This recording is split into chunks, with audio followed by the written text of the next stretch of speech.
Good morning. Hello. Good morning. How's everyone doing? Are we in festive mode yet? I saw someone's background seemed like wrapping paper or something. It's actually my shirt, my Christmas Oh, oh, nice. sweater, Okay. sweater from last year. Yeah, All right. I'll have to Well, have to get a Christmas tree. Today's our last class. today is our last class. Yes. Won't see you till next year. I know. I know. It's a long, long time, right? It's like 3 weeks. Oh my goodness. When does the Actually, next class start? um, I believe the term starts on the 15th, and I believe Photoshop and Illustrator start right then and there. I need to check in here. Um, Actually, I don't have it open right now, but I will set it up. I'll open up the schedule to see. Anyway, how's it going, everyone? Oh my goodness. Hi, John. We've been missing him. Some of you guys never even really got to know him. He's been in New York, sneaking in on the classes through the recordings because he's been filming and in quarantine. So, or not in quarantine, but under COVID situations. So, but he's back in Santa Barbara. I mean, Thank you're you. in Santa Barbara, right? I will be tonight, Oh, okay. You're not in Santa working my Barbara. way up there. I have all these different classes, and I know many of you are local, but I have one of my classes where no one is local.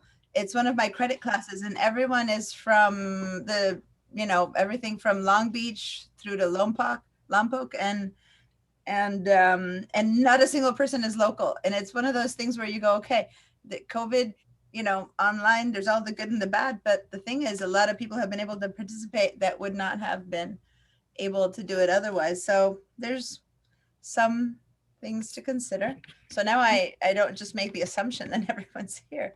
Do you know if people that live in San Luis Obispo can register versus strictly Santa Barbara County? No. Anyone can register. I've had students coming in from now that we can do this online. I've had students in Hawaii. I've had a student in Italy. You don't have to have a Santa Barbara residence at all, huh? No, if you are a foreigner, you pay foreign. Mhm. You mean you pay much more, and if you are out of state, you pay much more. But if you are Californian, you can come any California. Yeah, which normally means you need to live there. This is an exception where people can be here. I mean, can be elsewhere and still come here. Normally, credit, college. I mean, we do have in credit a lot of online courses, so you could have stayed. There's certain degrees. Health technologies, for example, a lot of the people who take my class are in that degree. They're all fully online. Anyway, so I actually created this whole new setup for my computer, and I'm having to sign in to everything from scratch. So it's taking a bit longer than normal. I had to erase all the cookies and reset my everything. And so Christmas cookies. Yeah, that would be nice. So nothing is remembering me, so I'm signing in on the other side. So, all right. So welcome everyone. Oops, I'm leaving someone outside. Here you go, Violet. We are on our final day of Illustrator for those of you who are just now signing in. And it's been great. I really enjoyed having you guys are quick learners, and so we've been able to move through a lot of material. There are two. I don't have the schedule yet because I'm still trying to sign into VMView and it's taking forever. But there are two more Illustrator classes and two Photoshop classes that I'll be teaching next session. This webcam tends to pull out and it's on like a little spring arm and it suddenly feels like it's in my It's not, these up in my classes, nostrils or something. your What's classes that? are not under technology. What are they under? God, the catalog is such a disaster. Hold on. Wow. I apologize that I'm getting you all dizzy. The catalog is, I have it right here. My classes are under multi, let me see.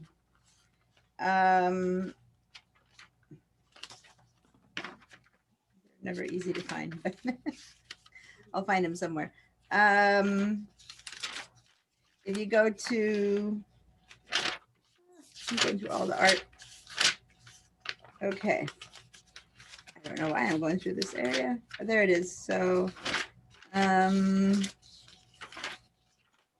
skipped it completely, huh? Here we go. There's photography. So there's two Photoshop versions. One is under photography, which is called Photoshop for Digital Photographers. My other Photoshop is under multimedia. That one has my name. The other Photoshop says staff. And then under graphic design, I'm teaching Illustrator, and I'm teaching two versions of it, and only one is showing up, interestingly enough. Wow, their catalog is always a mess, but I'll be sending you all, you know what, I'll be sending you all Good. an email with links to everything I'm teaching and to the general catalog, okay? It's just that I'm under it. This week is the final week and there's grading happening everywhere. And once that's done, I'll be able to focus on telling you about next week's classes. So on those of you who are on VDI, by the way, don't forget to sign out and sign in, which is what I'm doing right now to get disconnect and connect again so that we can get good images. And I've received some really cute illustrations, by the way, that you guys have been working on during the time that, during the week. So thank you for that. I told you guys how, as of next class, I'm going to set up an online account where you can all put your things in that everyone can see. Right now, I'm the only one who's seeing your work, and I wanted to fix that, but it just wasn't something I could fix within time for this class. But what I'm going to do is see if I can set up a little bit of what you guys have been doing and share it with you in a file that I'll email you. Okay, so you guys can be seeing what you've been up to. So have you been up to anything else that you've been doing with your Illustrator class that you're hoping to or wanting to show me or show people? Please send it to me. I still feel like this. Okay, so I'm always looking that way because that's where I have my other work. Now today, if you go to our files, we're gonna start working. We're gonna do a whole bunch of work with color that up until now we've just been using those color palette that comes, that is sitting with the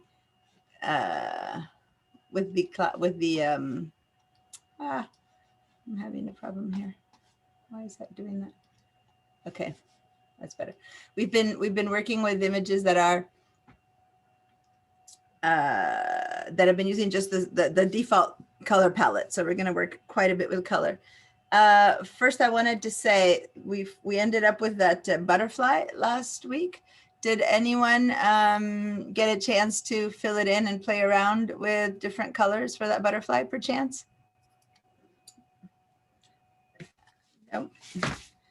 I didn't in particular ask you to, but I was wondering if anyone had found their way to that.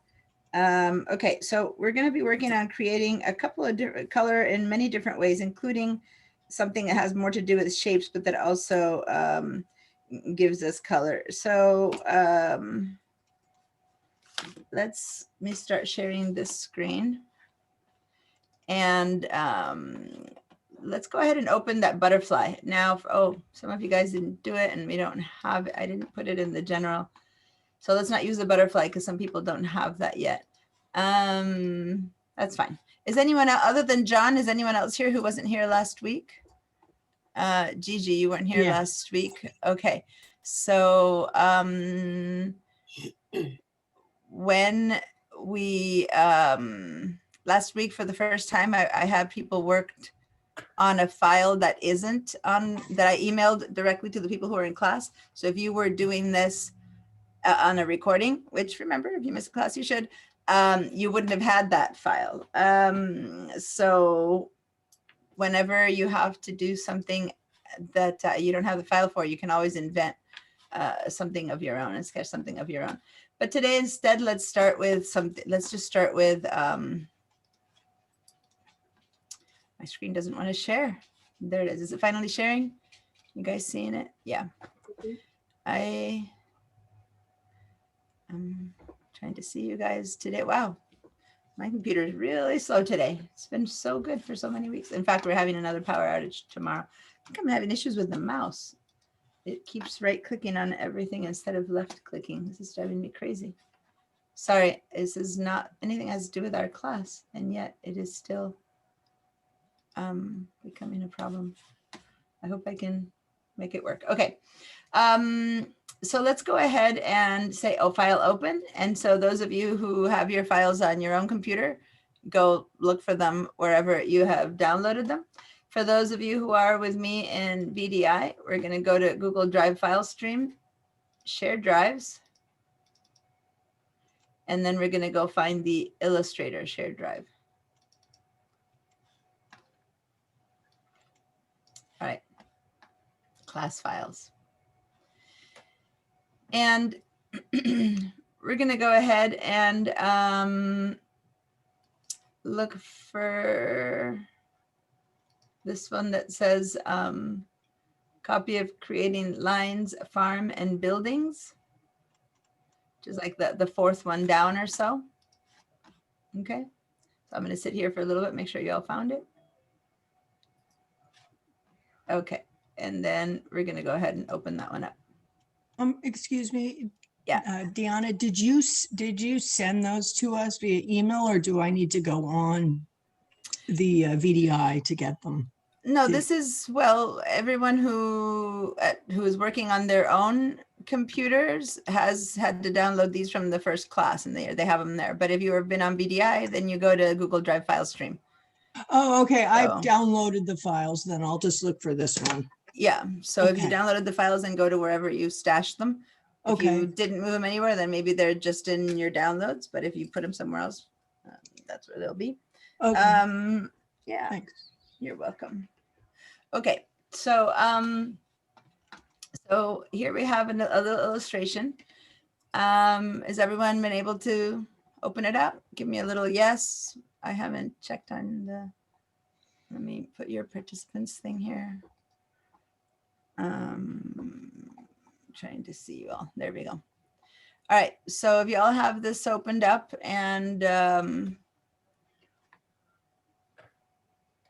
give me a no if you don't find it or you couldn't do it. That would be more accurate. Let me close this window a bit. I remember that with you guys having it on sharing. It's better if it's a bit smaller. Okay, so it's a little farm scene, you know, and it has a few colors. If we go to the color palette, you'll notice that it doesn't necessarily have any new colors. These are colors from the basic setup, from the basic palette. When you click on one of the objects, it'll show you on top the color that's being used, okay, as ever, nothing different than what being using. But what happens is that it's a pretty limited set of colors. And I'm going to go ahead and remind you that you can do everything from up there for color or for here for color. We have another place where you can do color that I haven't been using as much, which is down here on the toolbars as well. I find that it's much easier for me to handle it from here. But if you've been using it from here, then that's fine. So if you click on something here, you'll find it here. This gives you on the top is the color of your fill, and on the bottom it will be the color of your stroke. So anyone who's accustomed to Photoshop where there's foreground and background colors, that's not how it is in Illustrator. Here we have two the colors of two different things. So right now, by selecting the body of this building, we see that there's no stroke on it, on all of them. Okay. All right. So all of these elements, by the way, are individual elements. Remember how last week we were talking about groups and things like that? But if you go into the layers, you'll see that every one of these is a single object. And so there's no grouping. So if I were to want to move this house, for example, I would have to select everything like that. And then I could move it. And then right now I'm going to undo that by doing Control Z. But if I wanted to keep it together, then without moving it, I would have to group it. Now, the problem with grouping it is that if I want to change the colors, then I would have to do the, what is it that I do to get inside of the colors of a group? What's the easy way to get inside the colors of a group? Who remembers? Say that I were to group this, right? Does anyone remember how to group an object? Let's go ahead and test that out. This is a review from last week. Say that I want this whole thing, if I move it right now, it's just one shape I move, right? So if I want this to become the entire silo or the entire tower or whatever house that these are, I would have to select all of the objects in it. And so if I were to click somewhere kind of in this neutral area and drag down, that would encompass the body of the building, the two windows, and the roof, right? So that should be enough to get every single one of these objects. In fact, not really, I didn't grab that little white line. So I need to go a little bit fatter because those windows are just loose lines. There we go. Now that I have everything, I can go up to either object group or I can do Control or Command G. Okay, so now I have grouped this building. If I go into my layers, you'll see that I have one group right there. I can call this one tower, for example. Okay. And then if I click and drag and select like this, make sure not to touch the tree, then we can group it. So Control G or Command G, or go up to Object Group. And this one, if I look now, would be the house, right? Farmhouse or something like that. Okay, so go ahead and group all these elements. And then this is a small silo, I guess. Okay, Command or Control G. So everyone go ahead and do this. Can I ask a question, Deanna? Mhm. Yeah. They're on the layers palette that I'm looking at. There's like 3 blue squares on the group. Like, how do I group them all together? I mean, I did, I like got them all, but. What do you mean there's 3 squares? Well, let me see. Do you have the squares on yours? If you open your layers, there's like your layers palette. Yeah. And then click on like group dot item. Like on, you see where there's circles right there on the right side? Yeah. Mm-hmm. Well, mine have actually a square, a blue square. Well, let me see. It's just that I've already joined mine. So let me see. Oh, I've already, no, it's okay. I've already put mine in groups. So okay. they're not up anymore. Let me see. Are you talking about something like these rectangles? Yeah, I so mean, the house. Yeah, maybe you need to make your screen bigger like that. I don't know. I have these little blue squares. There's well, like outlined. here's the thing. You wouldn't be making groups looking at this. So whatever shapes you have, this is why I'm trying to hesitate. Even if it's a teensy little dot, or if it's an entire square that fills your that fills your entire page, when you look at it right here, it fills your little window. So it's very hard to distinguish whether it's a tiny round thing. See, this is just that window, or if it's the entire side of the house. So you really don't group things from there. You group things from the group. And I'm aware that you missed last class. So if you didn't do the video, if you didn't watch the video, then I don't want to completely explain groups all over again. So let me just tell you how to do it. And okay. So basically you go and look at one element, okay? And you select everything from that element. So in this case, if you click and drag from far enough out where you can drag all the elements, you don't need to be, by the way, you don't need to be outside of it like this. You can, but in this case, it would be hard to be outside of it because then you'd grab some of the house, see? So in reality, all you need to do is be big enough to grab all the windows. So if you do like this, Right. That selects every single thing that's there and you group it. Then it doesn't matter here what shape or not they have. It just becomes a group. Okay. Oh yeah, you have the little blue squares too, like on the tower. Yeah. See the little blue Oh, squares? those. Oh, yeah. Well, that's when you select the windows. See? Oh, those are This- windows? This Oh, is, these okay. are these two shapes. If you select Okay. it, once you select it, it's the it's the little handles of the bounding box of the windows. Oh, Okay. okay. Thank you. And then you can select these three shapes, which are individual shapes, and have them be the blue bushes, for example, right? But let's leave these three shapes on their own for now. So these are three shapes that have not been grouped or joined. You know, they're not grouped nor joined. This, on the other hand, used to be three circles that have already been joined. So they're now one shape, okay? Versus these are still individual shapes.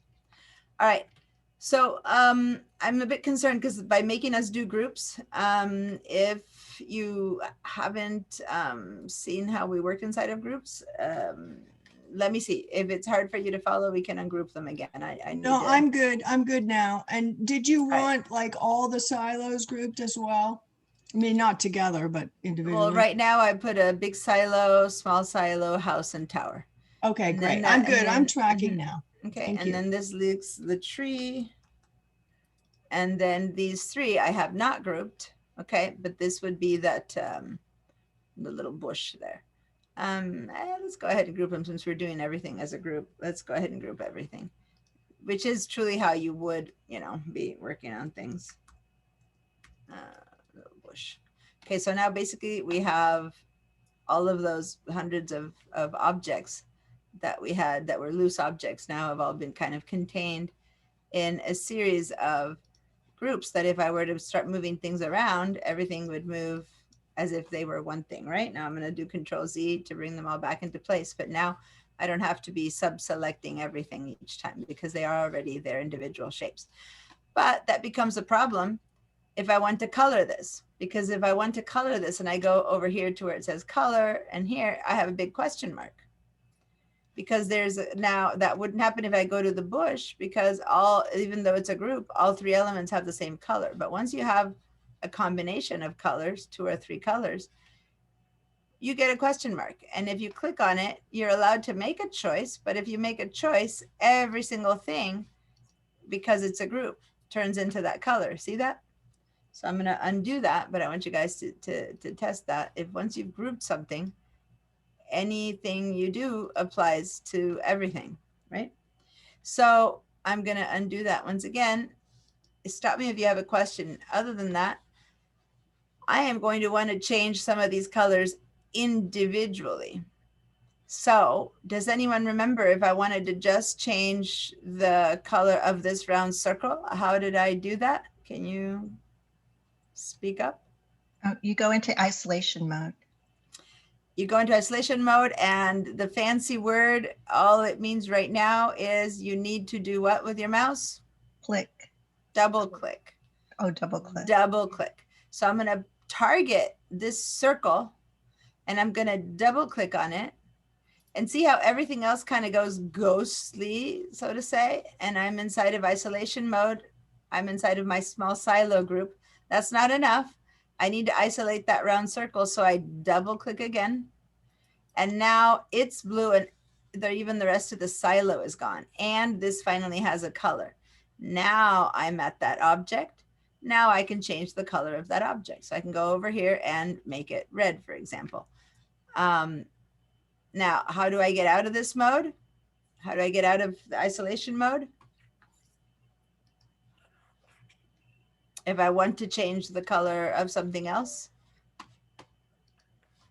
Anyone remember? Just click off of it or click somewhere else? No. Nope. Mm-mm. Anyone else? Okay, so the way to go all the way out is I hit my escape key. Hit your escape key. Okay, and when you hit your escape key, oh, you're back, you're out completely. Now, what if instead of being out completely, you were just trying to change another color of that same silo? Right? So let's go back into that little circle, double click, double click, make it another color. So I'm going to make it orange. But now I want to change the color of the body and the color of the roof of that silo. So I have to back out to the whole group and then into the color of that silo. But the easiest way to do it is just double click on the next thing. So I'll double click. That's one. Double click again. Whoops, I didn't mean to move that. That turned into a move instead of a double click again, double click again. Keep double clicking and double clicking and double clicking. And then it kind of, by double clicking, it does the whole back out and back in, back out and back in. So all you need to do is keep double clicking until you get to the place where the shape you want is now the only one that's got the bright color. So you can do it if you understand layers a bit more. You could go up here and you can just kind of back out into the small silo, which is the whole thing, and then go choose the roof and back out back into the small silo and then go choose the body. But you don't need to keep doing that if what you want to do best is to keep double clicking. The other way would be to go into layers, and then you can select with this little button whichever area of this shape you want to be in. Okay, so when you enter isolation mode, I'm going to hit escape. When I enter isolation mode, and the way to enter isolation mode is to double click on something. So I'm going to double click on this one, double click. If I go into my layers, I only see that little group. I'm done. I don't see everything else. Okay. So now it's easy to say, well, I want to go change, because it's not tons of layers. It's just a few. And I can look at this one and go, oh yeah, here's my rectangle or my whatever triangle. There it is. And so with this little button, I select it, and then I can change the color of just that triangle. Okay. And then I want to go and change the color of the body. So I go here. So I'm just showing you in different ways to handle your elements once, and I'm putting in some preposterous colors, but so you see that things are changing. But to get out of all of this, still, there's two ways: either escape, or you have to click this arrow enough times to get out. Okay, so back one level and back one level until you don't have anything there, then you're out. So to avoid having to click, click, click, you just hit the escape key and you're out in one turn. Okay, so now I've changed a bunch of different colors of grouped elements. Before I keep going, ask me your questions. Is there someone for whom it's not working, for whom you need to give it another try? This is mainly review, but you know, things do need to be repeated when a whole week has gone by. So give me a yes now, an actual participants button. Click on the word yes if you've got this. Okay, Gigi? So Deanna, sorry. Okay, so I'm doing it, I'm following, but the only thing is I'm doing the escape button and it still has, like, you know, the rectangle over that small silo and the little handles. Okay, hit the escape button repeatedly until you get out. That's a long time. It's not, I did it like 10 times. Okay, so then so do you Oh, want to? you know what? I just clicked off the screen, onto it on the page part, and it went away. And it's probably Okay. because I have a PC. I don't know. No, I mean, if you are deep in there and you have a PC or a Mac, because remember I'm on a PC here with a VDI. Okay. No matter where you are, if you're deep into the group and you click away, you only back up one level. You still need to keep backing up. So you're probably already in the group level with Okay. the escape. And so if you want to share your screen, other than that, just actually, you don't need to for this. Go ahead, and if you're in this mode and you're in this mode and you're in this mode, so you've gone in 3 levels. Yeah. If you escape for some reason isn't working, just go to this arrow and just back out by clicking 3 times to get out. Okay. That's the Oh, wait, easiest where's way. the arrow that you're talking about? It Stop only showing happens up. it's only when you're in isolation mode. So you need to double click and double click and double click to be in isolation mode. And then it shows up and then you back out, back out, back out. Oh, got it. And when- Okay. I got it. I exited the isolation mode with the arrow. Mhm. Okay, thank you. You're welcome. Okay, so I'm looking for yeses. It seems to me most people have said yes. A couple people, is it your second computer? Just give me your yeses. Okay, so there, I was about to say Ali, and then boom, the thing showed up. So okay, Matthew. Matt, by the way, in Photoshop today, I'm planning to use that photo of your mom and put him on the porch that you showed me a while ago. I just want to make sure it's okay with you. Oh, that is, yeah, that's a fun photo. That was a really fun drill project to do. So I haven't done it for like a year, whatever, since you showed it, and so I was thinking I'd do it today again. It's been a couple of years. All right, so so once he gave me a photo of his mom from when she was young, and then a photo of the house now that he took, right? And so we managed to put her in the porch that she used to live in. It was kind of fun. So I'm gonna do that again. Okay, I'm seeing lots of yeses. So, okay, any questions before I move on to how do we create colors that are not in this entire color palette? Diana, can you hear me? Yes. Mm-hmm. Just briefly, the silo that you currently have, purple, I tend to lose the windows and everything goes purple. So I'm guessing I'm likely double clicking maybe one too many times. Actually, maybe it's the other way around. Maybe you double clicked and didn't isolate the actual box because once you isolate just the box, these would disappear because you've brought forward the one that you're changing. When you change it and then you back out, they should be appearing again. And if not, then let's go ahead and do a little screen share because yeah, that is a good question. See, they are part of the group. So if you click on that group and you go check it out, there's these things that say line. Okay, so there's the rectangle and the triangle, but these four little lines right there, those are the lines that make up the windows. So that's one line, and then that's one line, and that's one line. So they're all separate little objects here that make those windows. And if you have them somehow grouped, you would have to individually change those four colors unless you've changed the whole group. Are you able to hover over these and select them individually, or have they completely gone? No, they're currently there. I've Command Z back to, you know, when they're back. Yeah, I'm wondering if you just colored them all purple, then they would seem to disappear. Like if I go ahead and color this one here, if I select this line and color it that same red, would seem to disappear. It's just that it would now be, you know, the color of the background, right? So I actually did get it. I did get it, and then I backed out of it. And I don't want to make you dwell on this too long, being this is our last class. And I'm pretty good at going back and reviewing the classes too. So well, but if anyone else has minor. Okay, I just wanted to make sure that you would see their colors here. So if this is a line, and this is a stroke, by the way, because it's a line.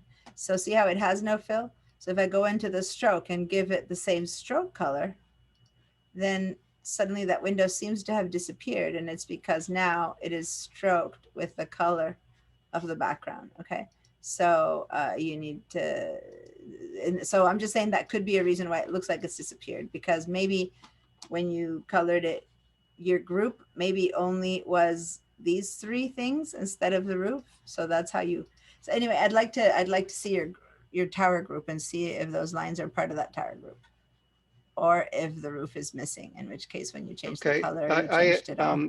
I'm logged into VDI on my Windows laptop, but on my Mac laptop that I'm doing my work, VDI is not allowing me to log in to where I should be. It's never happened before. So I can't screen share right now.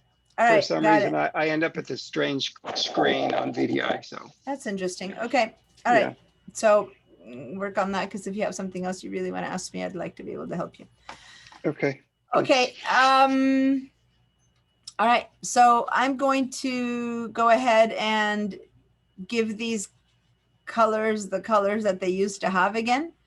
And in order to do that, I'm going to double click. I mean, you can just back up, or since these colors are there on the palette, it's, oh, no, sorry, that was this one, I believe. Yeah. I can just give it back. And so now, undo. So now I'm going to double click on this roof 3 times. You double click enough times until you see it open up. I believe that's the color.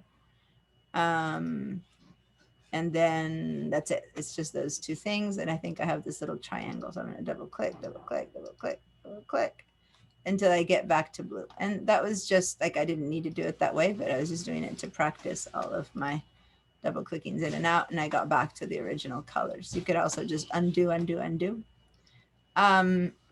If you still see the word, if you still see the layer thing up here, that means that in one way or another, you're still in isolation mode, even if sometimes you see all the other colors. So make sure to back out all the way so that you're not in isolation mode. Okay, that layer thing should disappear. All right. So either by going Command Z and undoing everything we've done, but don't get rid of the groups, or by changing the colors back to the originals. Mine is back to its original colors. Let's go ahead and save this file for ourselves. So go save as. Before we begin to create new colors, I want to have your own version of this. So for those of you who are in Google Drive file stream, we're going to go into Google Drive file stream, my drive. The rest of you guys save this wherever you've been saving your Illustrator work on your own computers. So in this PC, my drive over here, we're going to go ahead and call this one colors, right? Because we're going to start learning colors here. And say, okay, and okay.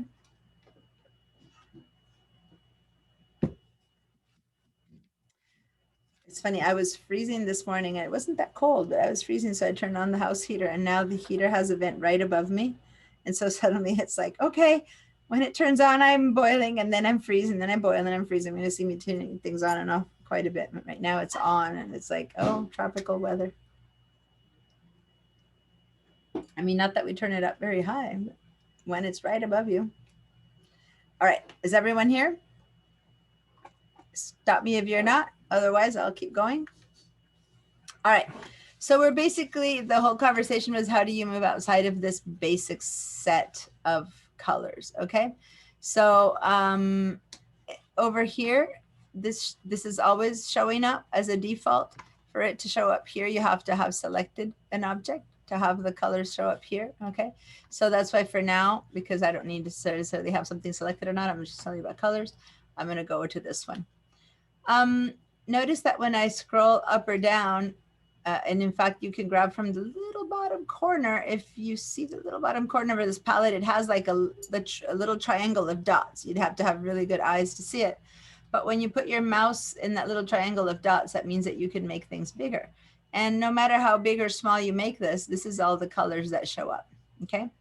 Now, one of the things about these colors is that you have not only the what's called standard set of colors, which is these first 3 rows, but you also have a couple of gradients, 4 types of gradients and some patterns. So some of you might have already played with these a little bit, but just for everyone to do it, let's go ahead and create a new page. We're going to come back to this drawing, but let's create a blank new page. And do you remember how to do that? What's a page called in Illustrator? Artboard? An artboard, yeah. So you go find your artboard's icon, which is this one down here. Click on it one time, and then just click a little plus. And here we're an artboard 2. Okay. Now, if you were to scroll to the side, there was my first artboard, and we're in the artboard 2 now. All right. So let's draw a shape. Any shape, so rectangle will do, and it'll fill with whatever selection is in there. Now, let's go up and fill it with one of these 2 patterns. And there we go. That's a pattern, the furthest most pattern. I'm going to make another shape. And so now it comes automatically filled with that same pattern. Let's go ahead and put this other pattern in there. So what's up with these? And now I'm going to go back after I filled it with these 2 shapes. I'm going to go back now to the black selection tool because I don't want to keep making squares. I've got these 2 shapes, and notice the interesting thing about a pattern is that it's not stuck in that pattern that distorts, but if I keep making the shape bigger, more of the pattern appears or less of the pattern appears. See? It's almost like you have a piece of art that you're unveiling, you know, like you're revealing. It's not that the pattern itself, it's not a shape to become bigger or smaller. It's just a fill. Same with this one. Okay.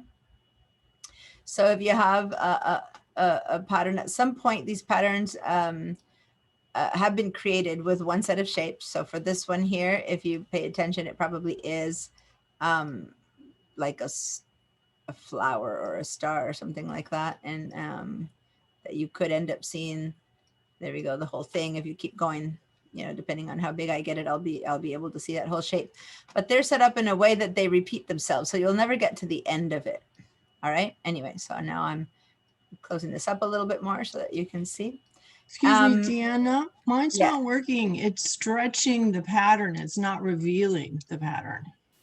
Are you working on the black selection tool when you do that? Yeah, I'm on the black selection tool. I was getting the same. Is that what's happening to you guys? And you filled it as a fill. Huh. I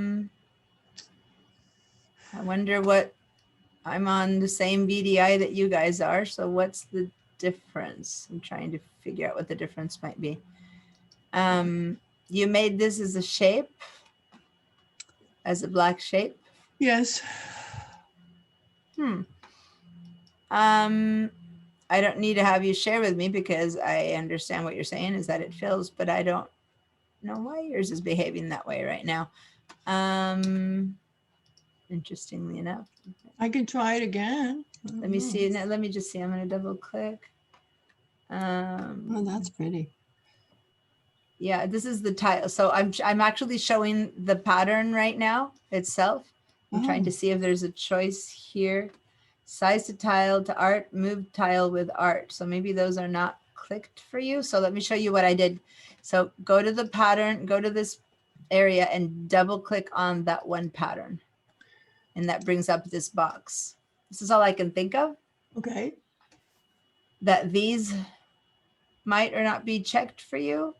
Mine are both checked. Huh. Size tile to art. Show tile move edge. with art. So hex by all of this looks exactly the same with you. Dim let copies, me show see. tile edge, hex by column. All of it looks exactly like this, which it should. I mean, we're both going to the same one. So then so then I really don't know what to say.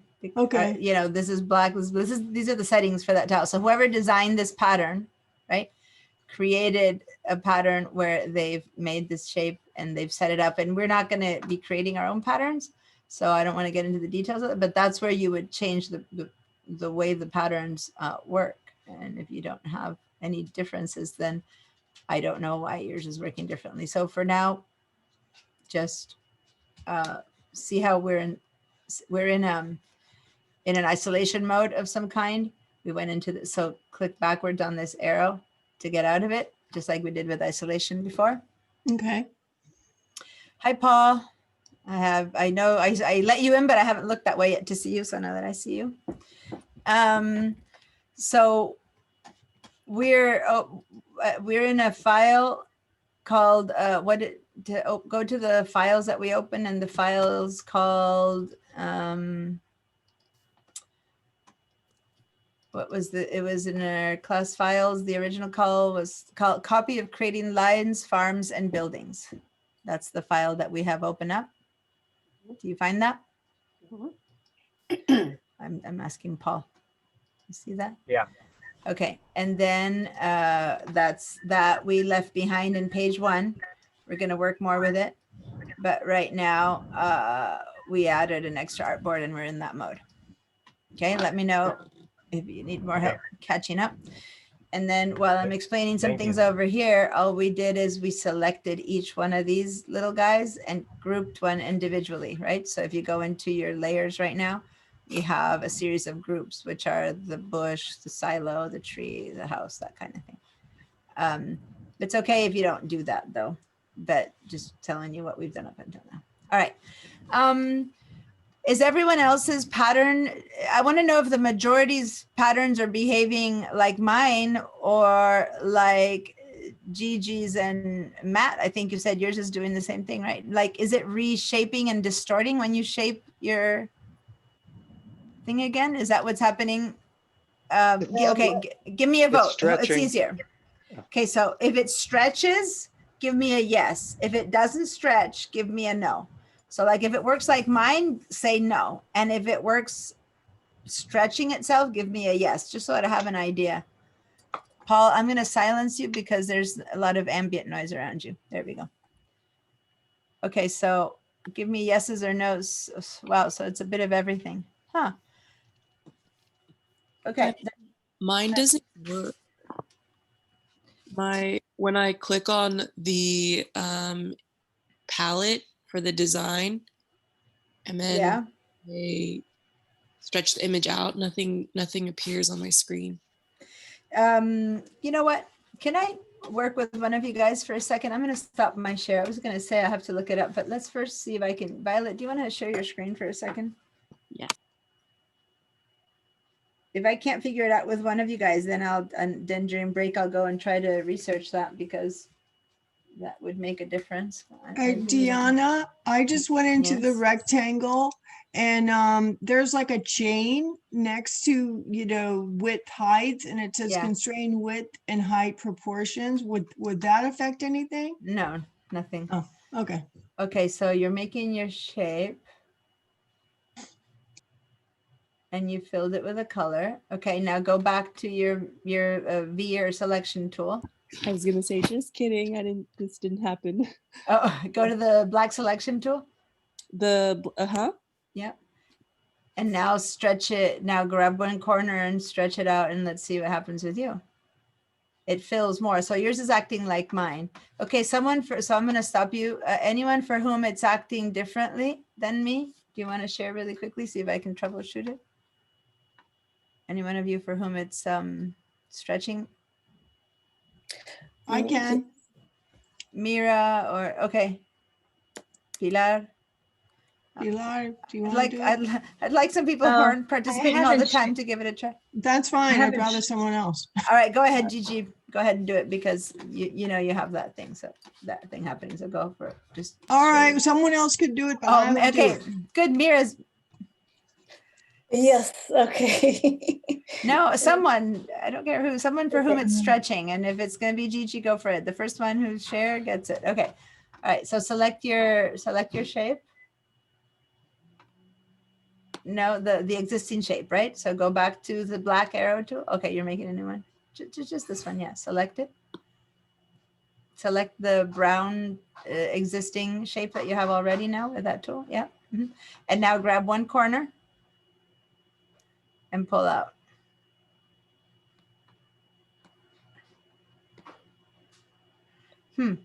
Got distorted. So let me request remote control. Say okay. All right, good. So, see how her pattern gets bigger and smaller as opposed to mine. So this is interesting. Deanna, this is Pilar. Yes. I know my version of Illustrator is a newer one. That's why I don't share. Well, is it?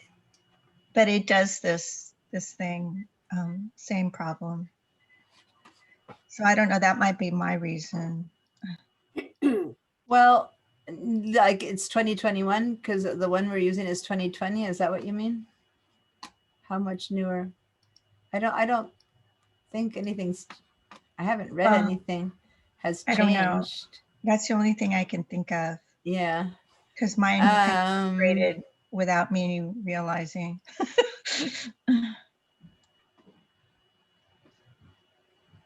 Okay. So I'm gonna look it up then because it wasn't part of. I just wanted to give it a check on one of you guys, but it Can you doesn't. just reset the Essential Classic? Maybe that's. No, I don't think it has anything to do with any of that because this is just positioning of patterns. and you are using the default set of patterns. So I'm gonna let it go as in I don't know what's happening, and I'll look it up during break, and let's move on with creating our new stuff. But yeah, this I hadn't noticed because, you know, when you're at school, it works like the way it works at school, and no one says, oh, it's not working for me. Oh, it's perfect. No, it's becoming No? bigger or smaller. See? Oh, Oh, no, actually you're letting in the pattern. No, it's just becoming bigger or smaller. See how I never get the big Mm, flower pattern? yeah. So I don't know why. So, okay. So for now, let's just say that it just not pata, because it doesn't really. Oh, the good thing that I'm doing this, I just wanted to show you this one is a pattern that is, that the white thing is actually transparency. See? So put the flowers over the other one and you'll see that's an actual transparency.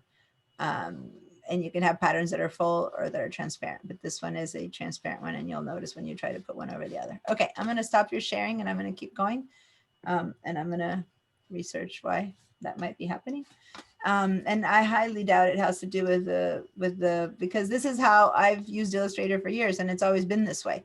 So in fact, if it's a huge change that is happening in 2021 versus 2020, which is the one the school has, I think I would have seen messages or notes about it and all of the changes and stuff. So I don't think it's that. Diana, right. Matt, I would just chime in that my version is the brand new version too, because I just purchased it, you know, Okay. 2 weeks ago. So Okay. I don't know, just something Oh, so maybe it additional is. knowledge. So maybe it is. Okay. Because yours is doing what she does too, right? Yeah. All right. So maybe. Okay. All right. So now let's go ahead and I'm going to go ahead and put something else in here, which is we're going to choose one of these gradients. So I'm going to go ahead and start with the black to white gradient over here. You're not screen sharing yet. Oh, sorry. No problem.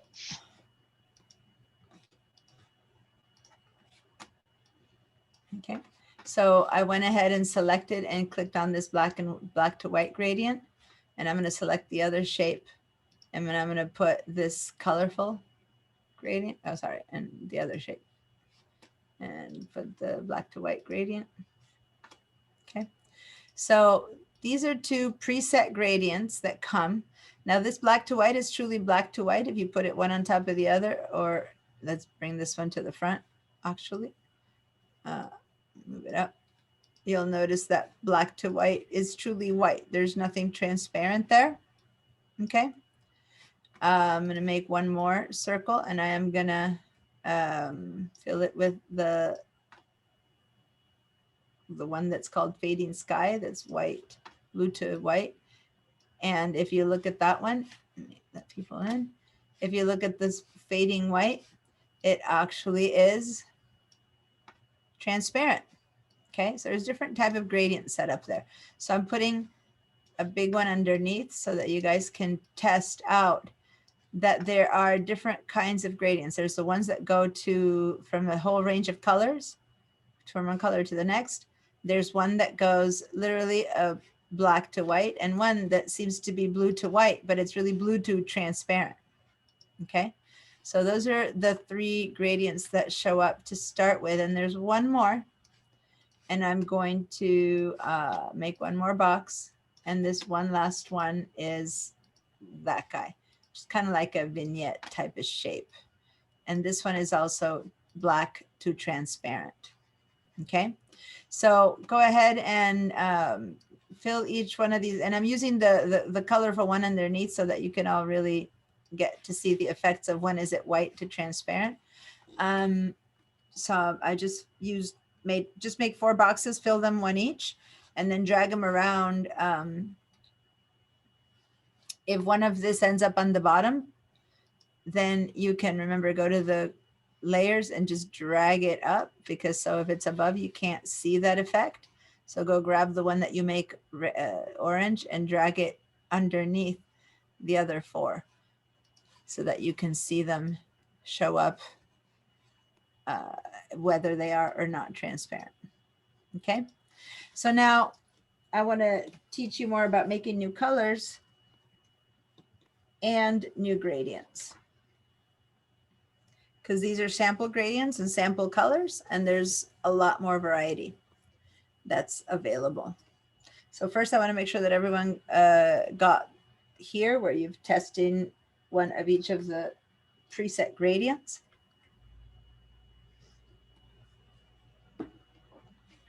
Now, if there's any questions there before I continue. No? Okay, so let's do this. Let's leave these 4 here so we can remember the distinction between these 4. Go and make a new artboard. And don't ever forget to save every now and then.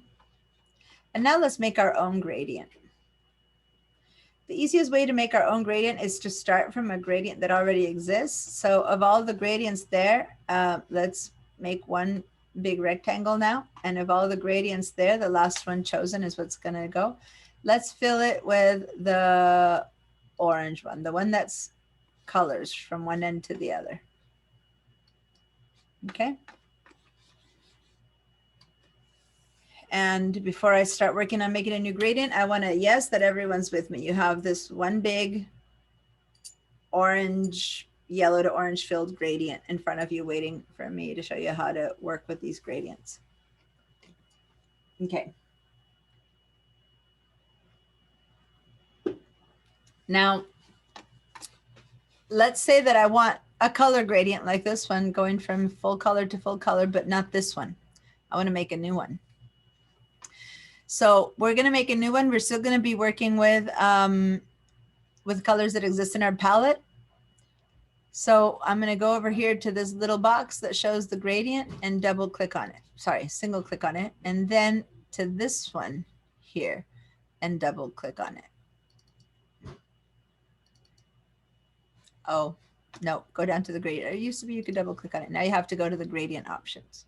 Okay, so either you can go to the gradient options like that, and then you come into this box of gradient options, which I will talk to you about in a minute, or let me close this one up. You can, in this new pattern, you could also go into edit the gradient right there. And then you're, oh, sorry, that is a different, see in this new way of showing it, that is a different,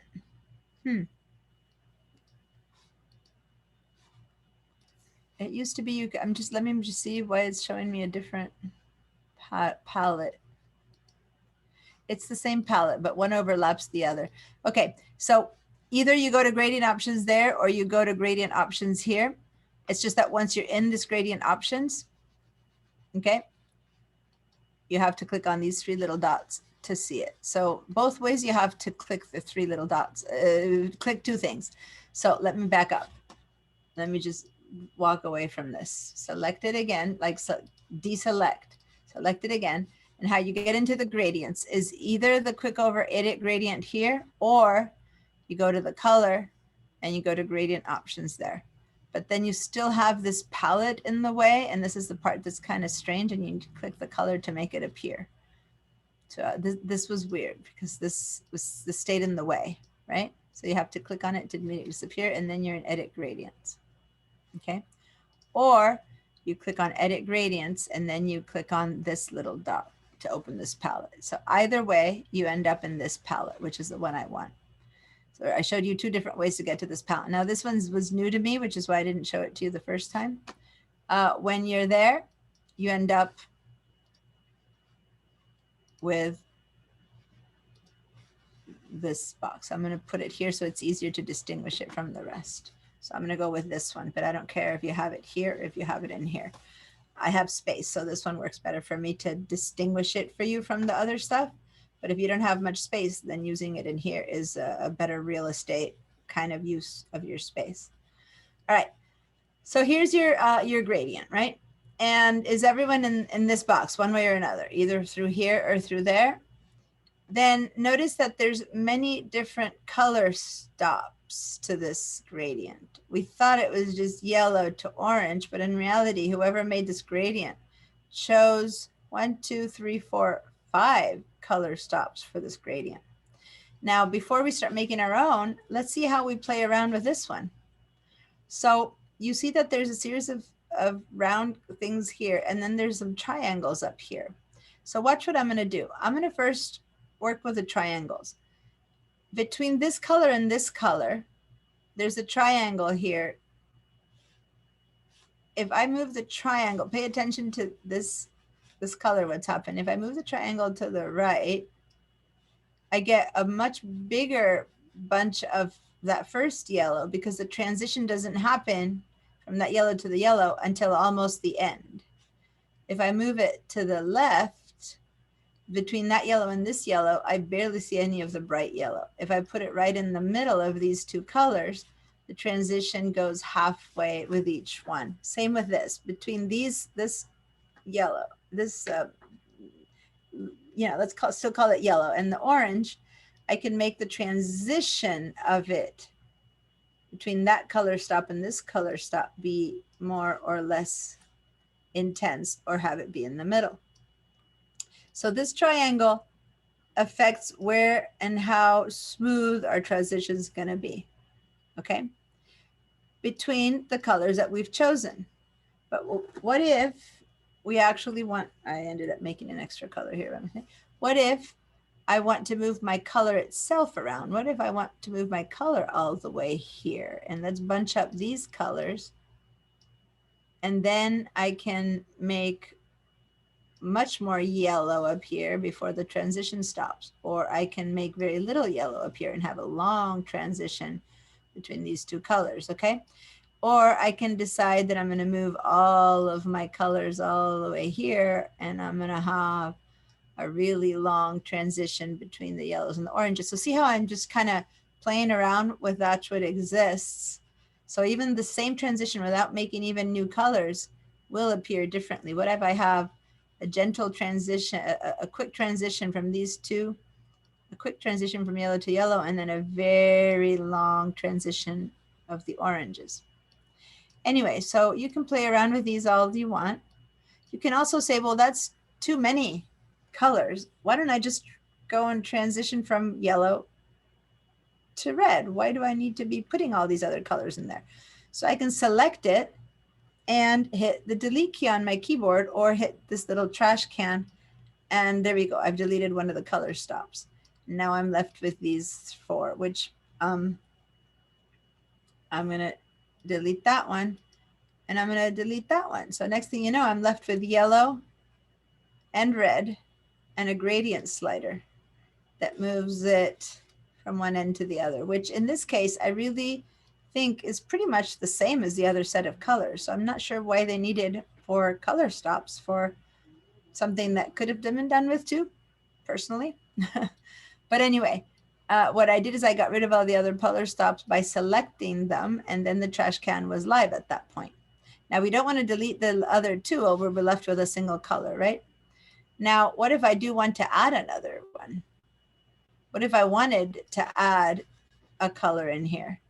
Well, let's go ahead and just, when I put my mouse in the area where there used to be those spots, I click one time and well, there you go. A new one shows up. Now, it shows up automatically with the color that that spot should have. So see how it shows up as an orange? Now, what if I didn't want an orange in the middle? What if in the middle of this, I suddenly want a totally different color? Might be bizarre, but let's give it a try. So I'm going to double click on this little color.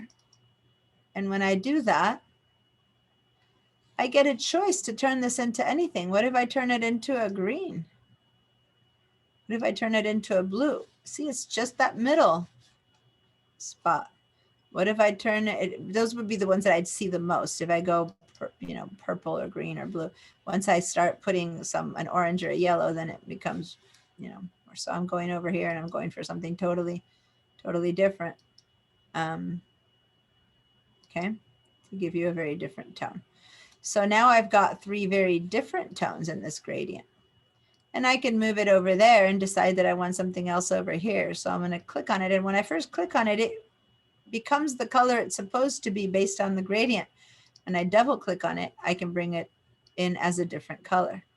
So now suddenly I have a gradient that has 4 very different, again, I'm not saying it's pretty, but I'm trying to show you how to add colors. And so I'm choosing very different colors in here just to make it be obvious. And even the yellow doesn't need to stay yellow. What if I double click on the yellow and I decide that that yellow really should be a green? So see how I'm slowly changing my gradients?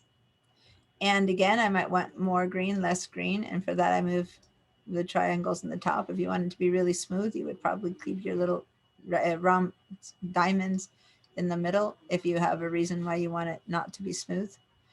All right, so that's how we add or take away colors from a gradient.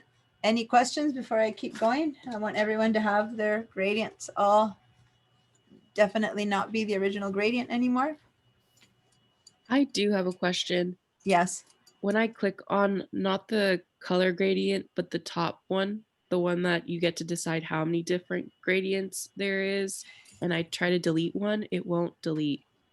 This one? No, the one on top. The ones on top. No, but The little- that's not how many gradients you want. That's a different, I haven't used those yet for you. You mean these? No, haven't so u- like Oh, yeah, these. yeah. No, these are not how many gradients. This is how quickly you want a color to transition from one to the next, which was harder with the other, but now that we have different colors, you can see it better. So between green and blue, the transition right now is pretty much Transition. even. But if I move it very sharply to the left, see how there's only a bit of green Right. and a lot of blue, so it's kind of showing the transition. So it isn't about adding colors. Now I'm going to have a lot of green and very little blue. But here's where you add colors. Here, you just alter how long it takes. How much time does green get to be before it turns into blue? Okay. So I think And- I confused the transition with the gradient. So the transition, how do you delete a transition? You don't. Oh. Those exist. Between two colors, you will always have one transition. That's it. So even if you have many different colors here, there's always going to be a little diamond in between two colors. There's a need to go from green to blue. It'll have that little diamond. There's a need to go from blue to pink. It'll have that diamond. If I add another color right here, I get one new diamond because now there's a need to go from, pink to, I'm going to make this one be some other obnoxiously different. Let me go So I back can't to go yellow. From 4 transitions to 3 to 2. Yes, yes. If you have 5 colors, you'll have 4 transitions. If you have 4 colors, you'll have 3 transitions. If you have 2 colors, you'll have 1. It's like you will have as many colors as you have. Each 2 colors will have 1 transition. So if I get rid of, now I have 1, 2, 3, 4 transitions because I have 5 colors. If I get rid of yellow, I have only 4 colors. I have 3 transitions. Perfect. If I get rid of blue, I have 3 colors and 2 transitions. Got it. Thank you. They appear as a result of creating different different colors. You don't do anything with those; they exist. Okay. So Deanna, Yep.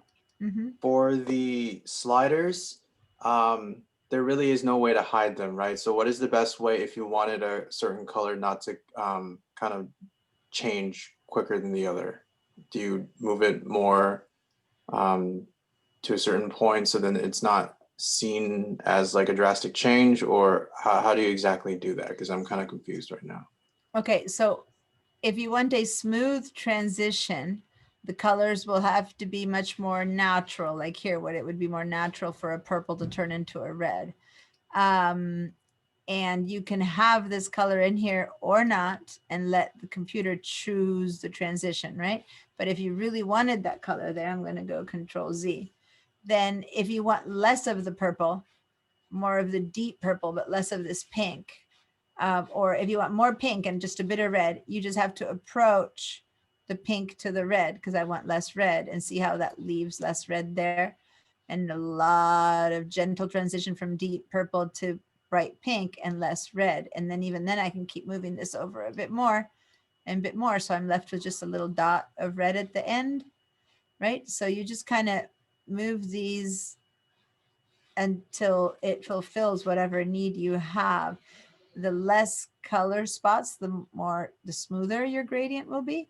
But other than that, you just need to reposition them. Now, I'm not sure if that's the answer to your question. So if it's not, can you ask me your question again?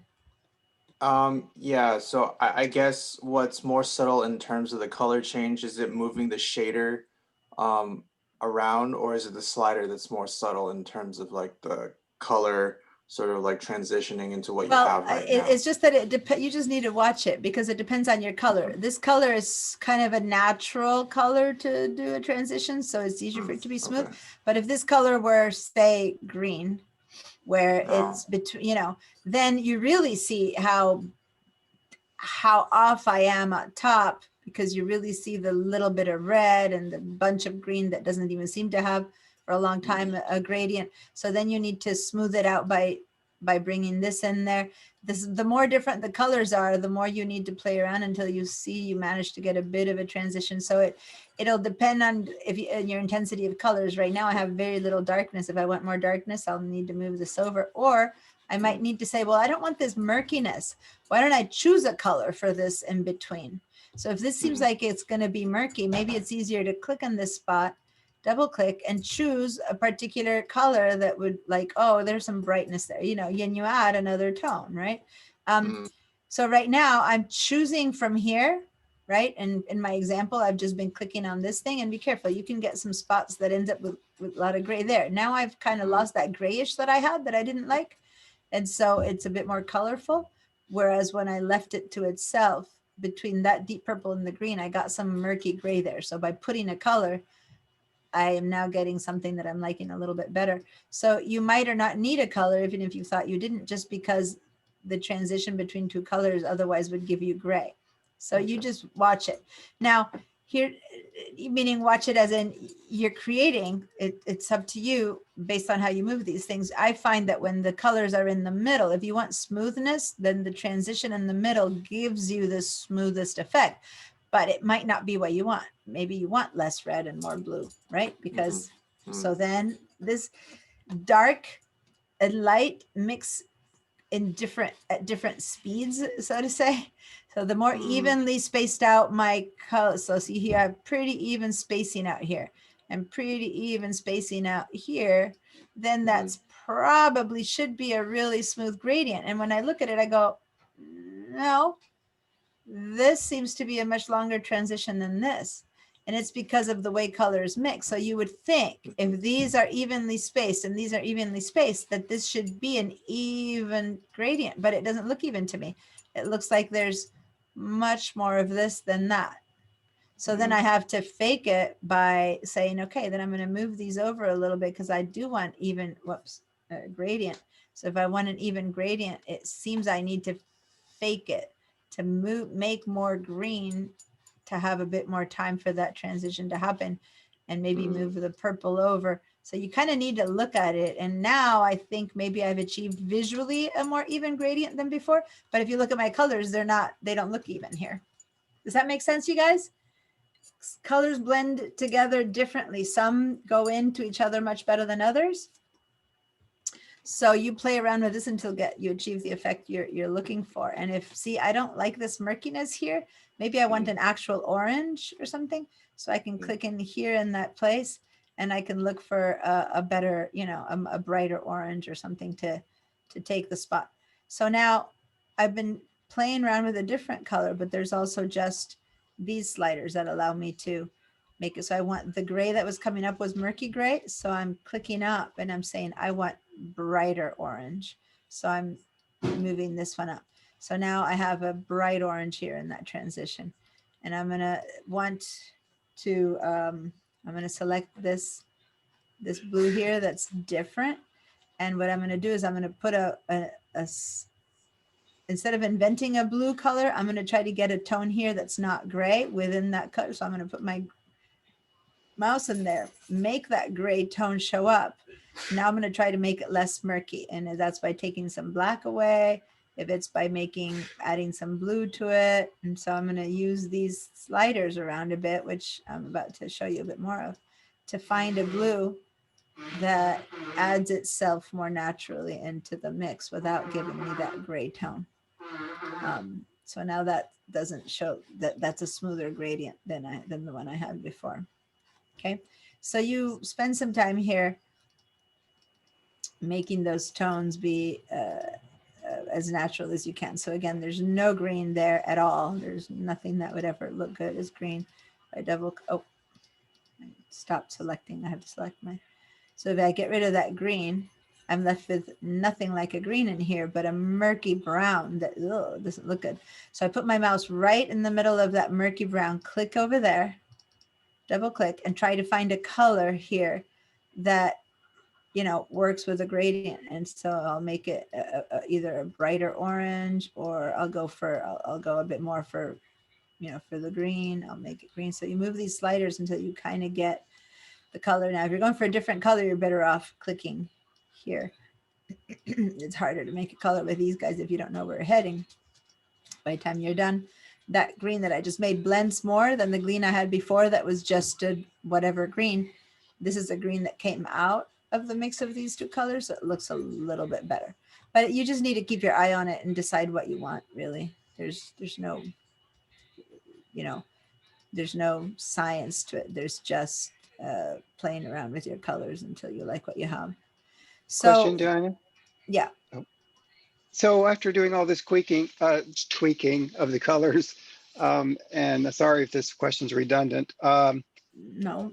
Are you going Is to ask this me going how to do you, I was going to say, are you is going to this ask me how to save it?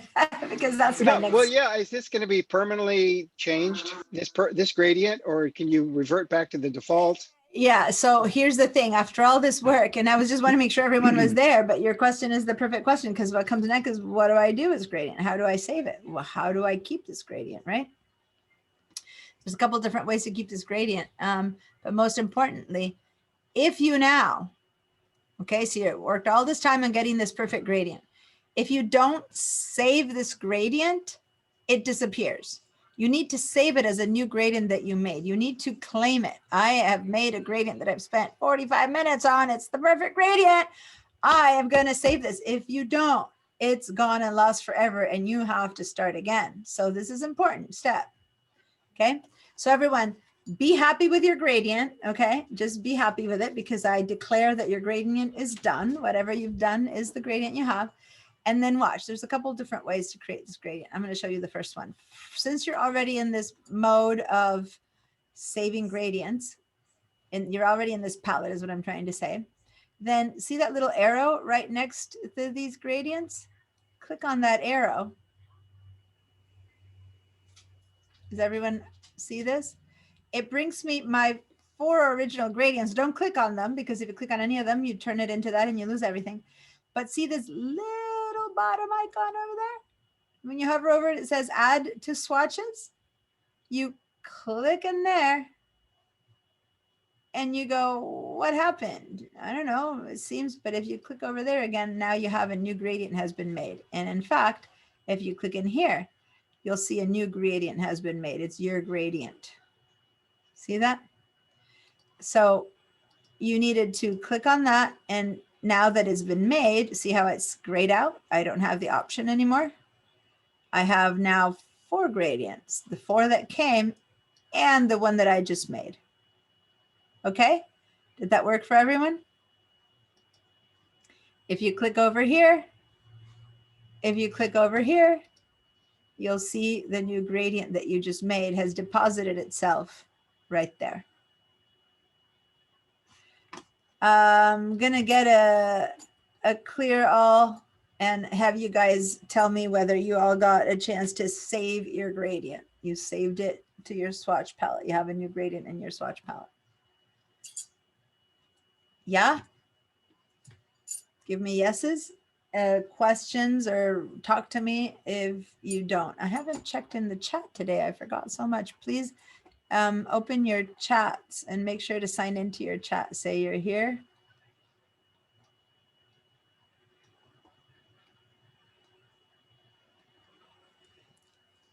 So if someone can't speak to me, you can always chat to me. Okay, so go to your participants and give me yeses. I'm not getting yeses for everyone. If you think that you don't need to say a yes, it kind of helps me. So at the very least, tell me, Diana, okay, I got it.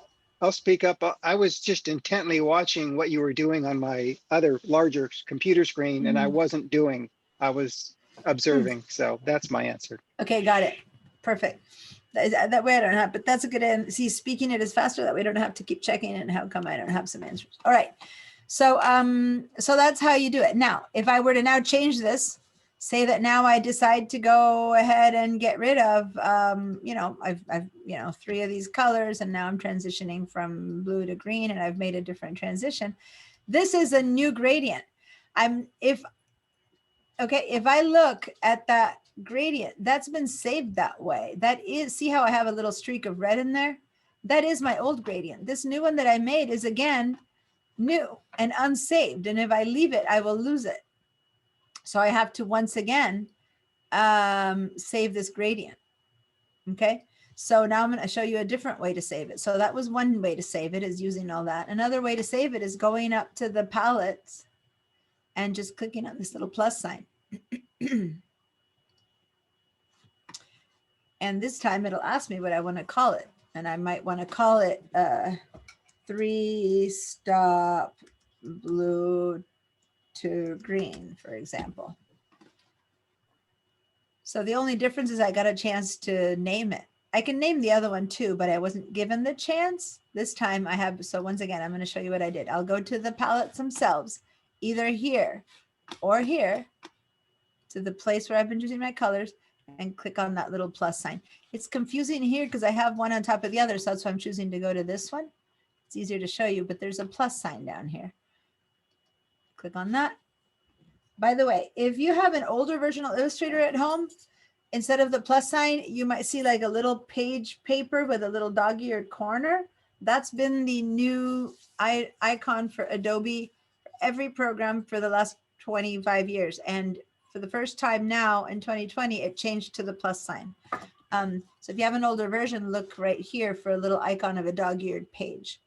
So then call it something. So blue, green, 3-stop gradient or something like that. You can call it whatever you want, and you save it. So now look, now I have 2 gradients. Okay, so now let's say that I'm done with this gradient. I walk away, I click on this whole box, and instead I change it to, whoops, yellow. Well, I'm not going to despair because all the work I put into those 2 gradients has been saved as a swatch. I just go back and I can choose either my new gradient swatch, which is still the name of the one that I did first, or my blue-green 3-stop gradient, which is the second one that I made. I have kept them. I have saved those gradients. Does that make sense, you guys? Yep. You can make as many gradients as you want and keep saving them. Before I continue, any question from someone who hasn't yet been able to save their 2 gradients? All right. So you're beginning, I'm kind of doing 2 in 1 here, because as I teach you new gradients, you're beginning to get a sense of what it takes to make a new color, right? In the sense that you need to create a new swatch. So let's say that I want to create a 3rd gradient, a 4th gradient, whatever, another gradient. So if you start with a gradient that's in existence, it's always a little bit easier. So you grab a box and you fill it with a gradient, right? So we start with this one. Now I want to edit that gradient, right? So if I go back into this edit gradient mode and or hit the 3 dots, I'm going to do it here so you'll see what I mean. This is the same palette I had here before. You see it? It's identical. It's just in a different spot. Okay. So now what I'm going to do is when you click it here in the edit gradient, it's actually showing you some spots. So instead of moving this stuff around here, you might just move it over here. So these are the color spots, the round circles, and these are the diamonds. So if I move the diamond here, okay, it's the same as when I was moving it in there. So I'm using this as the diamond, which is the transition, okay, or the color. Maybe I'm going to move the blue to start over here and have a gentle transition of green, or maybe I'll move it over here. Or I'll move this color spot over here, so I'll have a lot of flat purple before it turns into a gradient. I haven't shown you that. So basically, this is the same tools that we were using before, only it's already on the actual gradient. So for some people, being on the gradient might feel more hands-on, right? All right. So if I want to add a new color in here, I can do that. I put my mouse right under and see how it has a little plus sign. Okay, so just like before, if I'm on it, I don't see a plus sign. If I go under, I see a plus sign. I click, there's my new color. I double click and I turn it into, and I'm going to make some drastically different ones so you can see it. There it is. I've added a new color. So this is just how to operate inside of the actual editing gradient line, which is the same that we've been doing way over there. All right. So now all of this is great, but these are still all very opaque colors. If I put this on top of anything else, this is still going to be an opaque color. So over here, what I'm going to do is I'm going to ask you guys to create a box. Okay. So how to do this? Let me show. I'm going to delete that again. Go to leave your gradient, click somewhere here on the neutral, go to your rectangle shape and make a box that covers, a good chunk of it.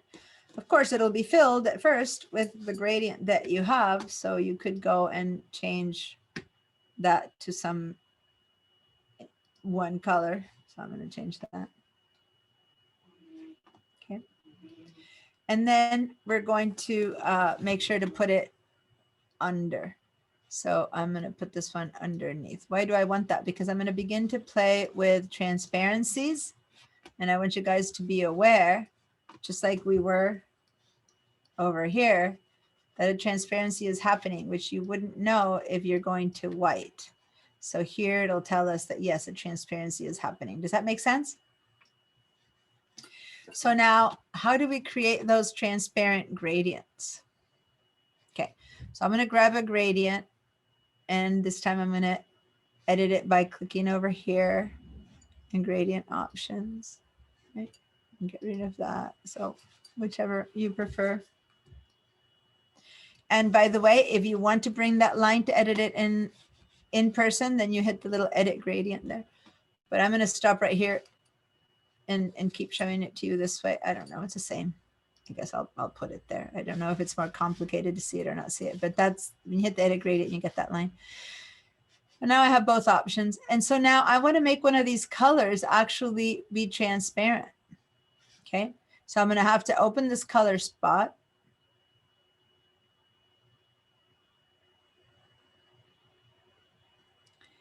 And in all of these color options, I have not shown you the opacity. So if this bright blue that I have is 100% opacity, it will change if I make it be 0% opacity. I'm going pretty extreme, but see how what I'm seeing underneath is complete little the little pattern in Adobe that shows you transparency is showing up there instead of a color right now. Okay, so now instead of having a color, I've made that be 100% opaque. So whereas if I didn't have this box here, I might think that what I did is I added white. Because I have this here, I'm aware that what I've done is I've made it transparent onto whatever else is underneath. So I'm seeing blue.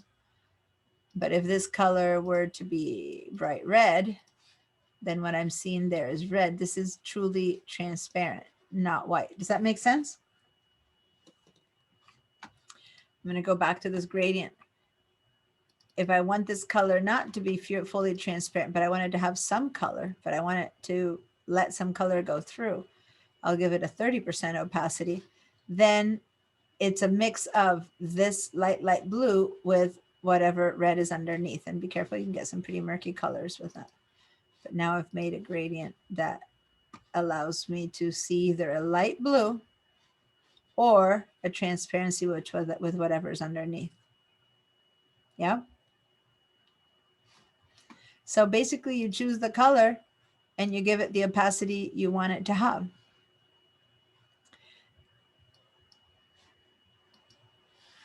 Now, let me head back to the ones that came with the system. where you already had one end was a deep blue. So now you understand, click on this gradient and you'll see that it starts on one side with bright blue at 100%. And then the other end of the gradient is just 0% of that same blue. So all this gradient does is slowly transition from bright blue to nothing. And that's what you're seeing here, but blue to nothing. And that's really good. If you're making a sky, you would have to change the position of that gradient. And I'm going to show you how to do that in a minute. But then you just have a gradient that goes from deep blue to nothing. Right? So everyone come back to this page. And how do we make this look like the sky? It's going from left to right. So if I want it to go from top to bottom, well, I go over here to the angle of this gradient and I give it a 45 degree or a 90 degree or a 180 degree. You change the angle that you want that gradient to show up as. Okay. So in this case, we do a 90 degree, actually a minus 90 if you want it to go from top to bottom. And so here you have a gradient. It's the same gradient, okay? But if you're trying to paint a sky, it goes from blue to nothing, but I left it a little bit over this one, so you'll see that it truly is being transparent. It's going from pure blue, covering the yellow completely, and making it a little bit. So that's how you change the order. So say this blue one that came, if I would want to go top to bottom, again, I would go 90, and now it goes top to bottom. Or if I wanted it to be yellow to red, then I would have to go minus 90. And now it's top to bottom, but yellow to red. Move this out of the way. Okay. Another thing you can do is change the type of gradient that you're using. Let me go back to the one now. Let's stay with this one. The type of gradient that you're doing right now is this linear gradient. What if you instead went radial gradient? And the same gradient actually had a center point. And you can see how this one's happening. Only the center point of this one is transparent. You could also, and this is new, draw a path for that gradient.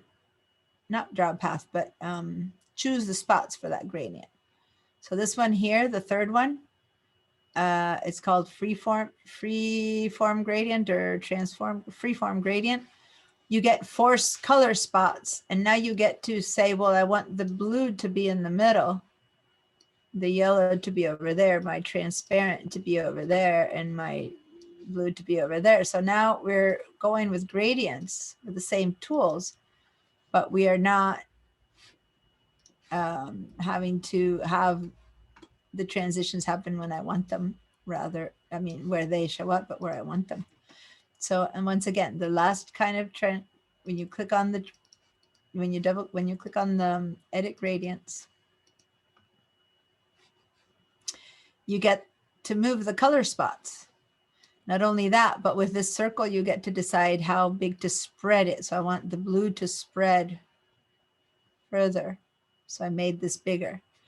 And the yellow, I want it to be a quicker transition. So I can make it over here. The white. So I want them to blend differently. I want to bring in a lot of red here. And move the yellow over there. And then this is that transparent. And if I decide I don't want it transparent anymore, I double click. Oh, that wasn't transparent. That was actually white. Interesting. And I give it a color.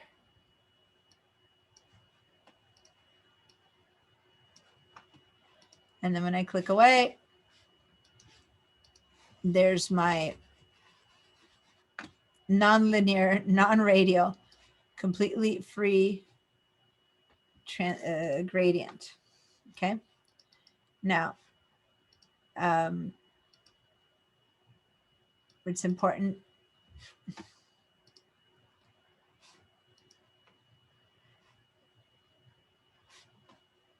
It's important to know that this free shaped gradient, I can't save. I can save all the rest of the gradients. See how there's this little triangle there on all the rest of them? But if I grab this one and I try to save this one, it's not letting me. This is a new gradient that they have. And obviously it's really cool and fun. It's just not savable yet. So when you make it, you got to keep it on that shape. But if you were to close this box and have it somewhere else, you just have to redo it. Okay. It's not a gradient that you can save as a swatch. And I think only because it's new and it's not yet, they don't yet have a way to control that. It is pretty cool that you can do all of this. But I guess it's hard technology to handle. I don't know. And so, Deanna, yes. for this type of thing, if you can't save it, can you duplicate it into another shape that has exactly what you have right now? Or is that also not? Okay. No. I can copy this. So right now I'm going to copy it and I can paste it over here.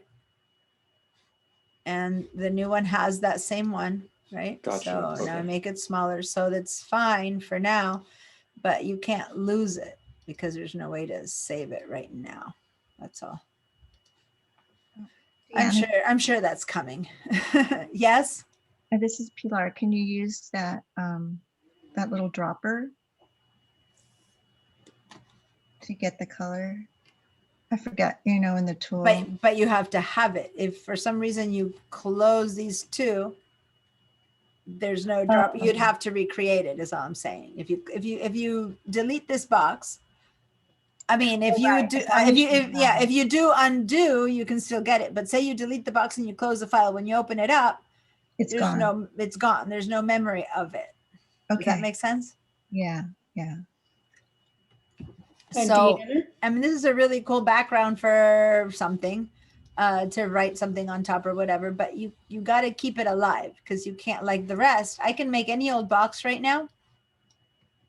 And when it first starts, it didn't start with that color like before because it doesn't register it. See what I mean? Versus, let me get rid of that. Say that the last gradient that I'm holding on to is this one, right? Which is one that did I save this one? I don't know if I saved this one. So let me go ahead and make this one be the blue-green one that I did save, right? So if I now click away, open a new box and make a new box, it'll be painted with that because it exists.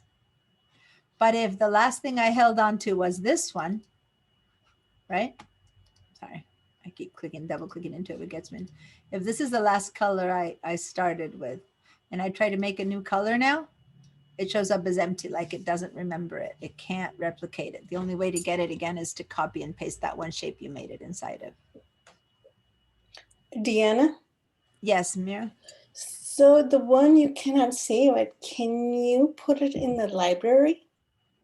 Well, that's what I was going to say. Thank you for asking the question that I was saying. There's one exception. I can't demonstrate the library to you, but those of you who are working at home, you have your own version of the cloud.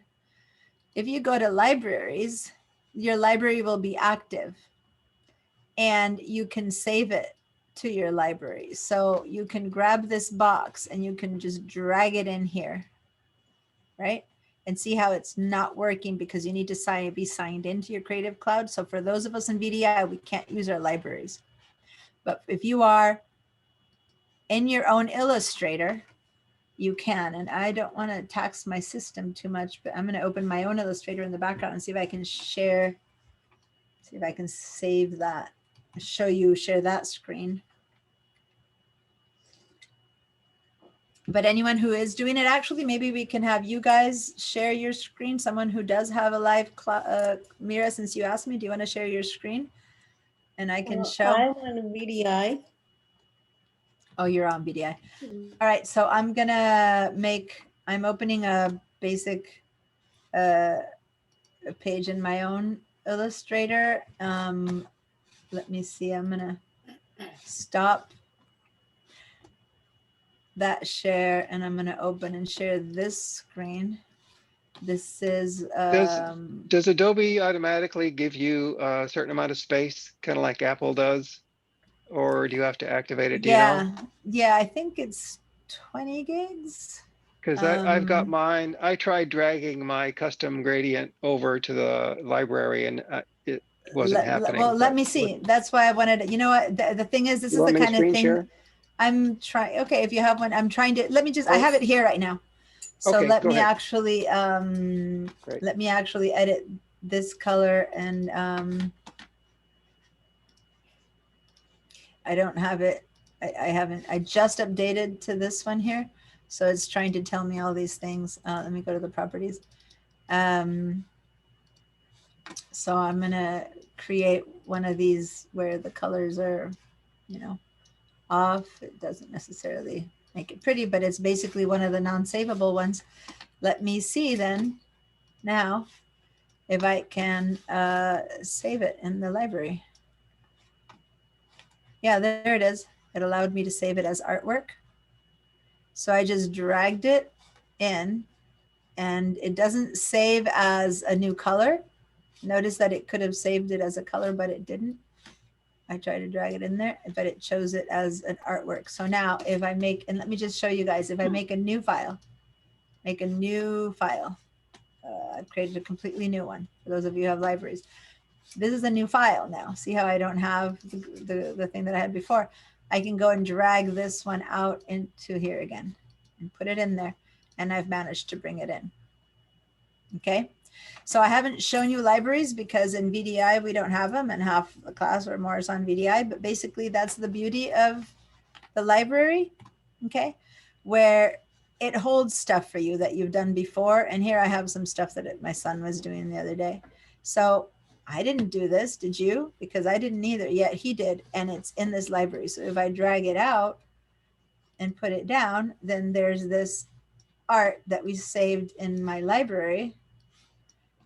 Clearly you didn't see me make it or do it, and yet here it is. Right? And it's because it was saved here in the library. Okay. Pretty good. Yeah. So so yeah, and here I have some templates saved in the library. So these are some old libraries from before and stuff like that. Okay. And so this is how you keep things. And yes, it allows me then to keep it as artwork. I don't know though if it'll let me go in now and edit it as a color anymore. It probably won't because it's considered artwork. You're right. It's interesting, and not a color. So it saved it as a piece of art, as if it were an illustration, but I'm stuck with it. It's not a gradient that I can actually use. So there you go. We've all learned something about that. That's great. And mine is saved now, so it's working. Cool. Thank you for Yeah, telling me thanks. that. All right, so I'm closing that one up. I'm gonna stop the share of that one and continue sharing the one we're working on. Now, I'm not going to spend much more time with libraries right now, other than to say that if you are interested in purchasing the program, the first week I told you how to get it for is it $80 a year or $40 for 6 months? And if you do that, you have access to the libraries. You would have your account, you would sign in, it would be automatically there, sitting there, and anything you do in here, you could then drag in and have it be something that you can open up in the future in another document. Okay, so it's really cool about libraries. And today we're going to be talking about how to make new colors. And a lot of it has to do with libraries of colors that you're going to save. So I'll have a chance to show you a bit more. But right now, we were just doing gradients. We're going to move into how to do whole bunches of other stuff with colors in a second, but I'm looking at the time and I'm thinking this might be a good time to, for those of you who did have the butterfly that we made last week. If you go into your recent files, you'll see like there's my butterfly 2 halves.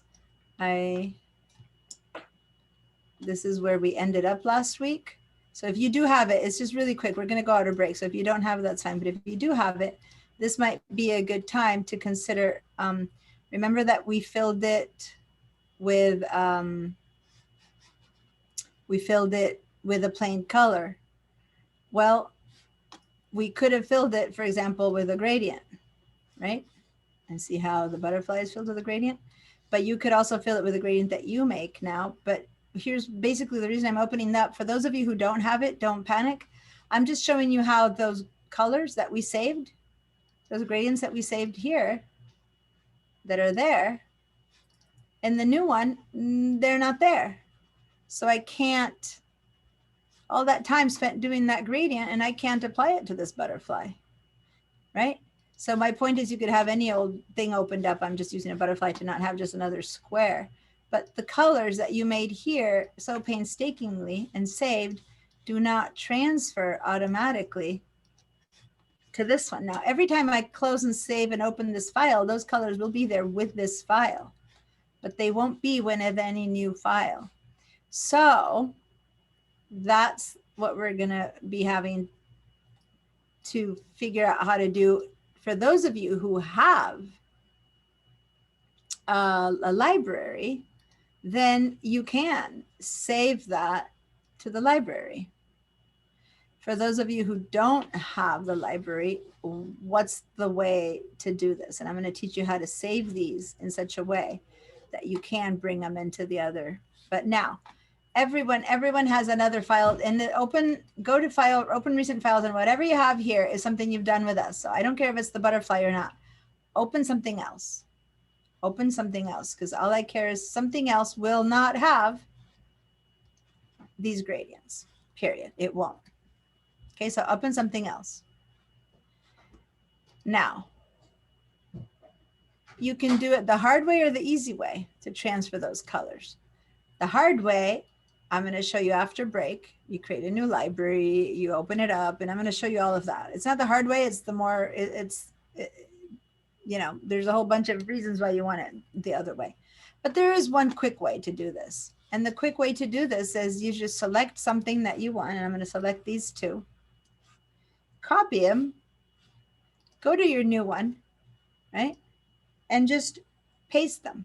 Even if those are not two shapes that you want, it doesn't matter. But when you go in there, the gradient has been copied in. Now, as you can see, the good gradient get copied in. The one that I can't save did not, right? So, but this one has. So I'm going to go back to this one, and I'm going to go to this other gradient that we created over. No, we didn't create another. So I'm going to go select this one, and I'm going to color it with the other gradient that we made. We made two gradients. Now I'm going to copy that and paste it in here as well. So by pasting that in here, oh, hold on, I didn't copy. Oh, I forget that I'm on a Mac. I'm going to copy. I'm using my wrong. So copy here, okay. I'm going to go over here, and I'm going to paste it in here. So by copying and pasting, I've brought these gradients in. Now I can get rid of them. I don't need them anymore. But I can grab my butterfly. Hold on. I keep doing the PC shortcuts. It's driving me crazy. I'm sorry. I mean, I keep doing the Mac shortcuts. Okay. This one is having a harder time. Now I can select my art. That's it. I copied it in just to bring the color in. I get rid of the shape. The color is still there. And now I can paint this butterfly with that gradient that I just made. Does that make sense, you guys? So I didn't have to recreate the gradient in here. All I had to do was to copy a shape filled with it, paste it in. So anything that you have in the whatever you opened select it, and fill it with a perfectly usable gradient that you made in the other document. So that's the quick and dirty way when you don't have the iCloud library of how to transfer something you've made in one place to another. Just copy a shape filled with it, bring it over, and then that swatch self-installs itself into your swatches. Does that make sense, you guys? Did that work for everyone? Give me a yay if it worked, and if it didn't work, I'll help you with that. And then after this, we'll take our break. Yay, the gradient transferred. Okay. I'm not getting yays for everyone. So if you have a question or if you're not saying yay, this is the time to say, no, can you help me with it? It didn't work for me.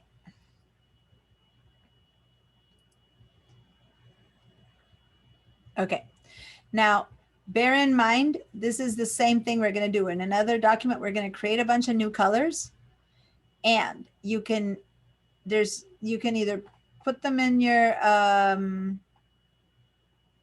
in a library, create a new library for it, which I'll teach you how to do with or without the crowd, or you can just copy some shapes, fill those with colors, and they just kind of, whoops, move it into the new document. But that means you would have to always have a document where you create the colors available to share. All right. So if there's no questions about this, then what we're going to do, oh, one more thing about this butterfly, just for the people who did make the butterfly. Remember that we brought it in tracing without the background white, so we can't fill the white. But had we brought it in with the white background, then we could be filling, like the outline could be black, and then all these little holes could have been filled with this gradient, for example. So then you could have like gradient filling in the butterflies or stuff like that, just for people who did the tracing class, just thought I'd let you know. Okay. So Molly, you just joined us, and hi, nice to see you. We are about to head off into our break. Okay. So can you hear me already? Are you there? Yeah. Okay, great. So sorry for the timing. But when we come back, I just want to I'm going to tell everyone to take a break, but I want to tell you what file to open is this file here, and it's called, go to your files where you have the files saved from us, and open this thing called Copy of Creating Lines, Farms, and Buildings. And that way, when we come back from our break, you'll be ready with this page open for us to move into creating a whole different colors in a different way than what we just created, gradients. Okay. All right. So it's 10:55. I'll see you at 11:10 in 15 minutes. Okay. See you guys. Diana. Hey, Diana. Oh, yeah. Sorry, I figured something while I was just messing around here about the pattern. When you click on the pattern swatch and it places the pattern in there, and then we were messing around with the size and it was warping it. Right, it was like messing up the pattern. If you just click the pattern swatch again, then it changes it back to the way that it's supposed to be. Okay. It changes it back to what it's supposed to be, but does it? Yeah, I don't know why they did that. So let's see. But then does it let you, once you do that, right? Once you change it, it brings it back to this. But can you then continue to change it and make it bigger or smaller without it stretching, or does it, when you try to stretch it again, like, do you ever get a chance to fill with another part of your pattern like I do? No, yeah, it's really annoying. Hopefully they change it back. Yeah. Okay. So it's not. But aren't you on VDI though? What's that? You're on VDI though, so you're using exactly the same program I am, and it's acting differently for you. So see that's an example that shows that it's not the version that we thought might be, because both Matthew and Mira. Okay, so I'm going to look at this into this over break. Everyone else, go have a nice break. Okay, see you now at 11:12 in 15 minutes. I need some time to check this question out. So thanks for playing with that, and yeah.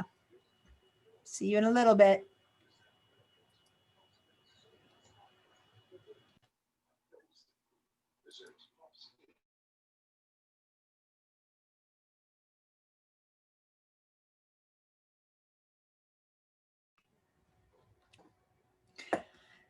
All right, I'm back.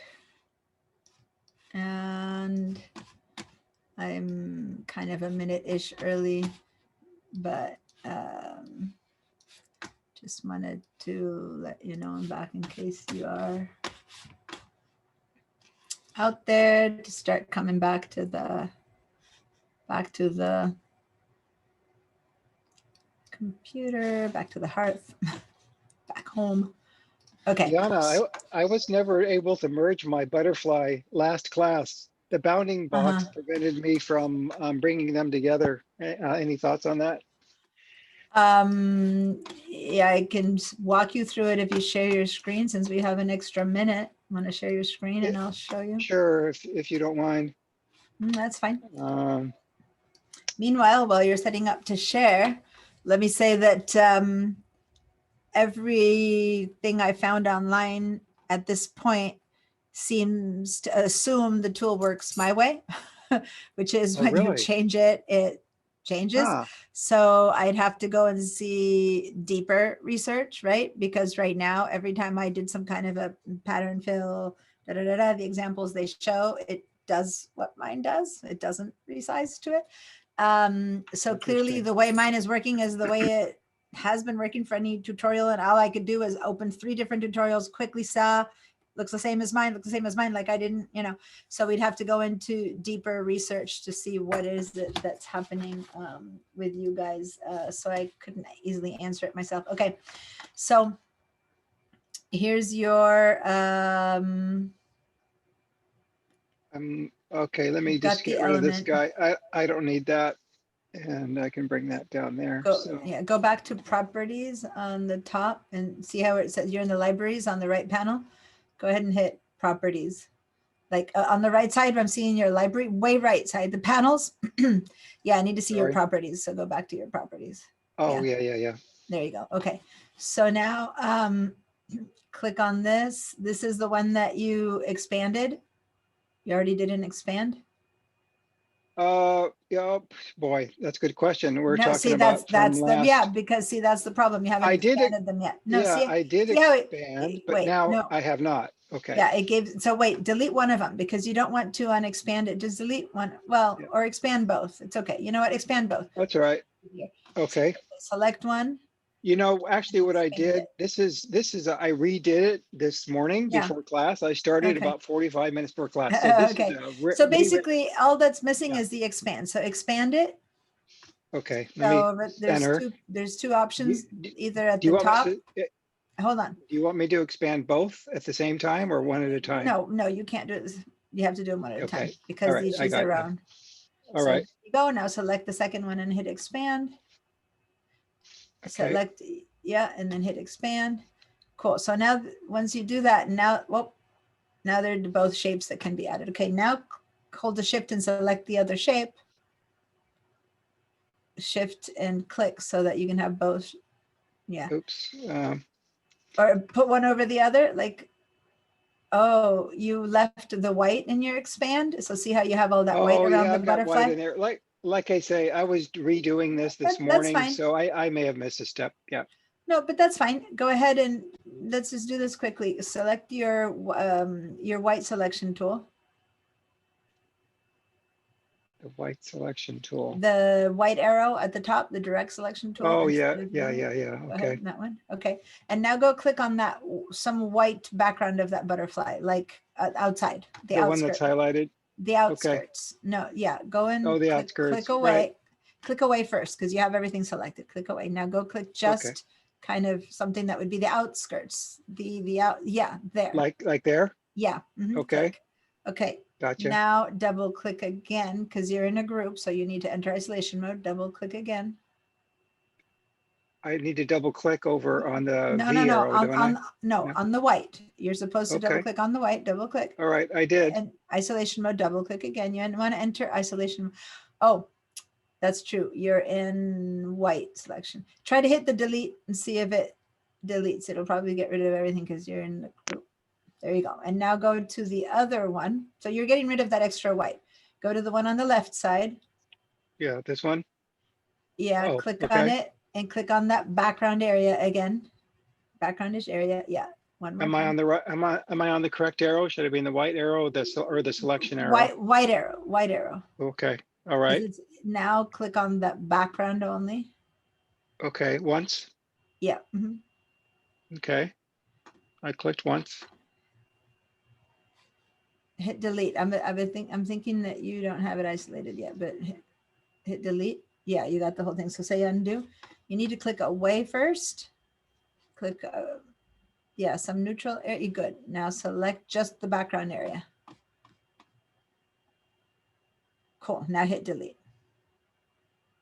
So what you're doing is you're getting rid of that white stuff. Now with your regular selection tool, the black one again, now you can join them and you won't have that white in the way.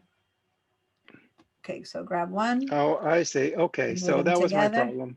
Yeah. Yeah. And then once they're And together, there- now you click one and the other, and then you do the join.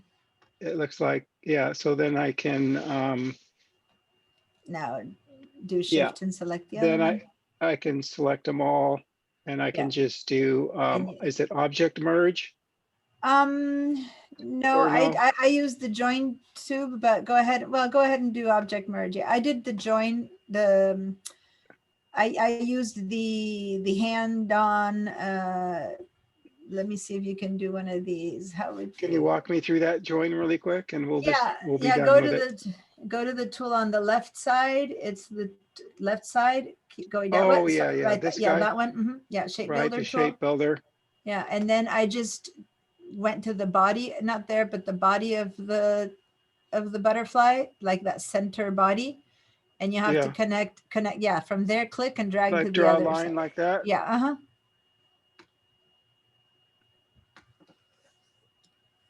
And then Wow. I think you probably crossed over. Go ahead and undo that. You have to be a Okay. bit more, maybe you have to be zoomed in a bit more, but you have to go just from, Okay, I'm zoomed in. yeah, So from just body to there. body. Yeah, right from body. Yeah, from there to, and now to the other body. Yeah, right there.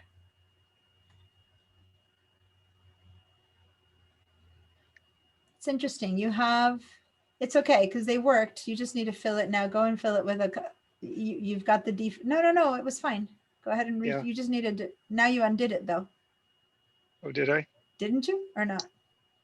Oh, no, Not it's one sure. shape. You're right. No, it's one shape. You got it. You just didn't have them I- overlapping enough. That's fine. So now change the color. Go up to, Oh, no, so yeah, now you did. they're- You had undone them. If you just redo 2 or 3 times, you'd be back. But I do want to continue with the class now, but Yeah, no. I want you to as well. Yeah, So, now you undid the tracing. Now you unexpanded. So you have to Yeah. expand again. You went back a bit too far. So go and hit expand again. Okay. And now you'll have to get rid of that background white again because you went like you did undo 2 or 3 times and you were fine where you were. So click on the empty background. Okay. How about we do this after class? I can help you after Yeah, class. agreed. Okay. Thank All right. you. You're welcome. Yeah, Deanna, Yes. Deanna, I have the same problem. Okay. So So, yeah, after class. let me go with color, yeah, and then we can help you with that last one. Here's my share. Here we go. Okay, so share my screen. I remembered before you guys had to tell me. Yay. All right. So now let's go back to the first page of all of this. So the first artboard. So if you hold your space bar down, you can click and drag yourself back into the first one. Okay. All right. And now we're going to create colors that are not there. So you already created gradients that are not there. And you saw that after you spent a lot of time making a gradient, all you had to do was make a new swatch. Well, guess what? That's kind of how it works with new colors as well. But how do you make that new color? How do you start making that new color? There's a couple different ways. So first of all, let's go ahead and make a little ellipse over here that maybe we can later have it be a sun or something. Make a little circle.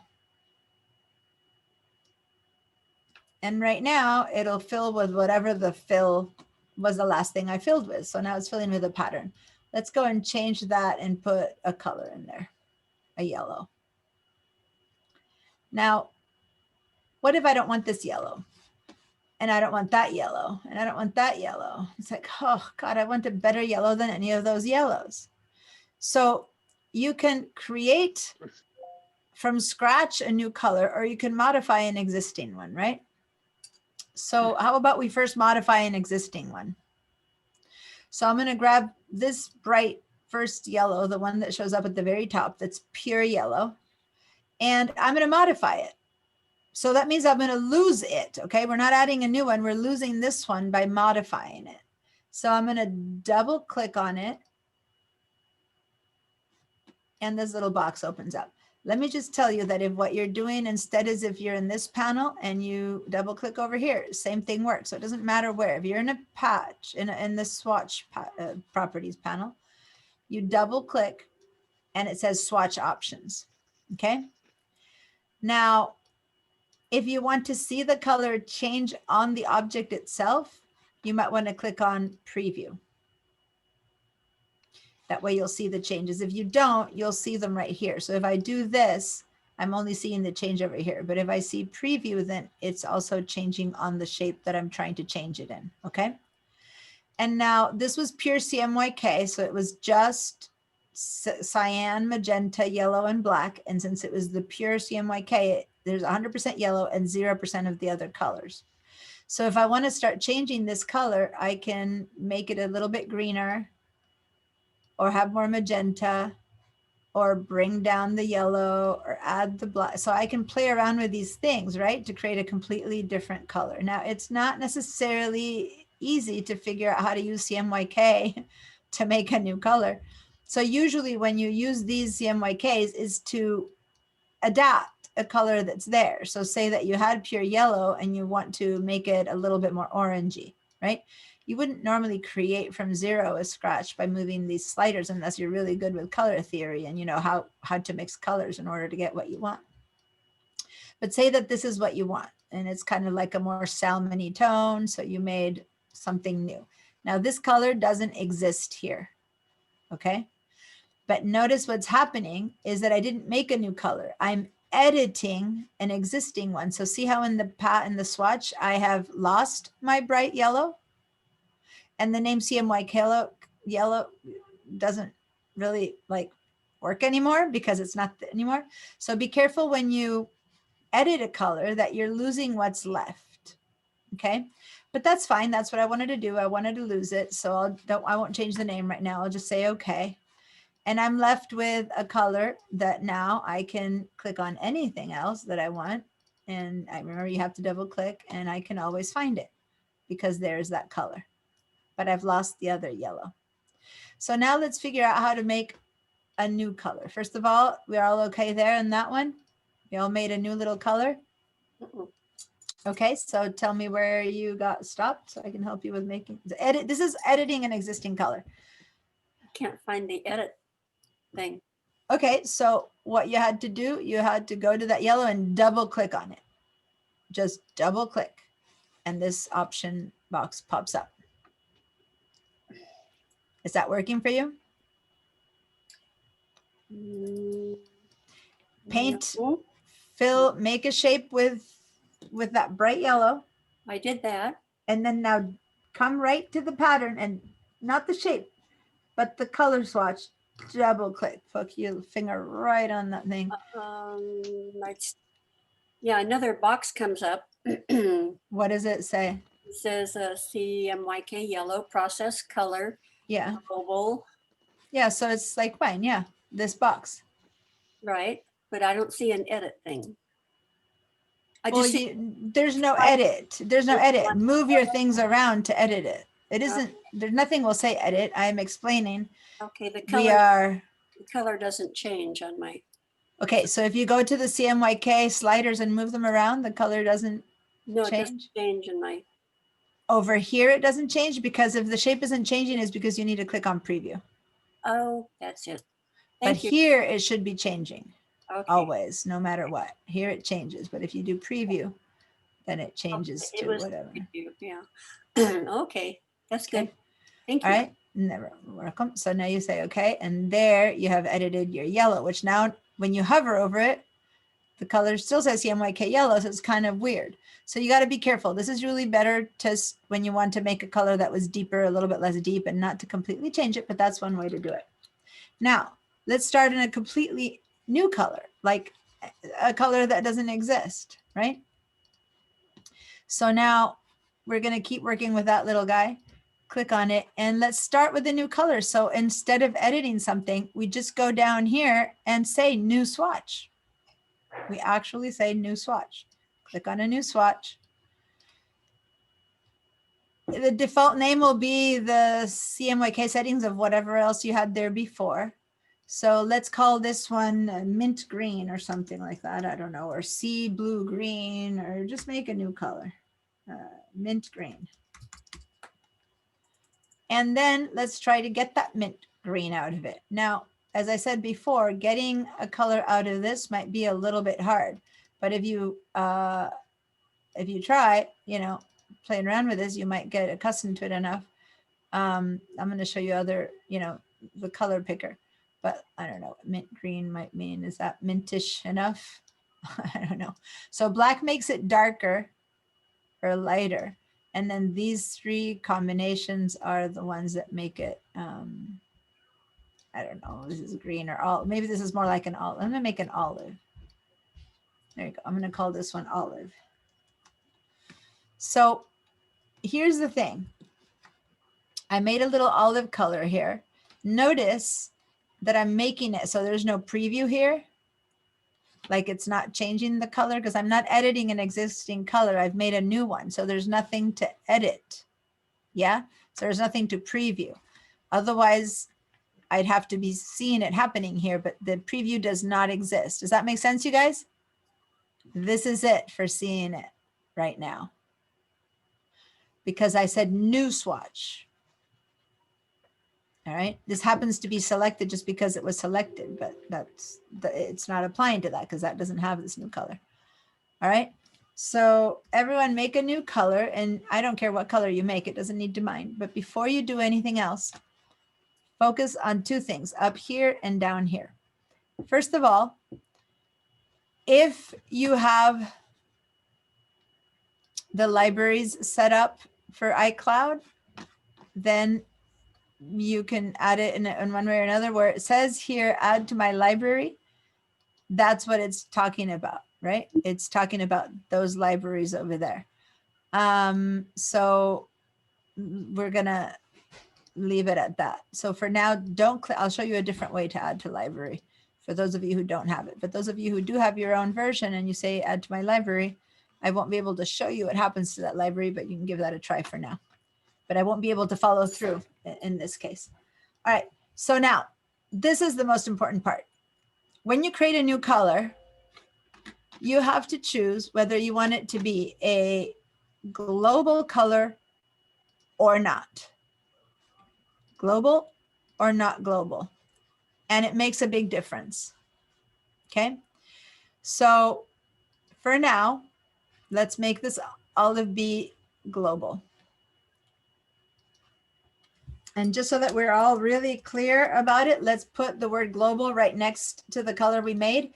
You'll be able to see it a different way that it's global, but just so we're pretty clear about it, we don't have to in the future do this. I'll show you how else you'll know, but right now that you're learning, I want you to know that this is the one that you did call global.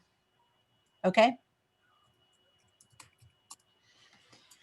All right, so once you've created your new color, you've gave it a name. Now we'll say, okay.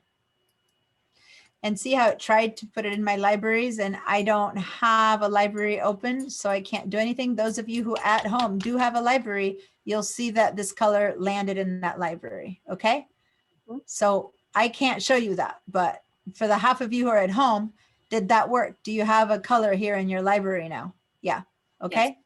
Now there's a way for us who don't have this Creative Cloud to create a local library as well, but I just wanted to show that.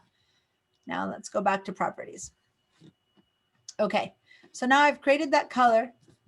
Now mine, not very olivey, but anyway, that's the color I've made. Let's go to my swatches now and look at what happened to my swatches. I've created a new color there.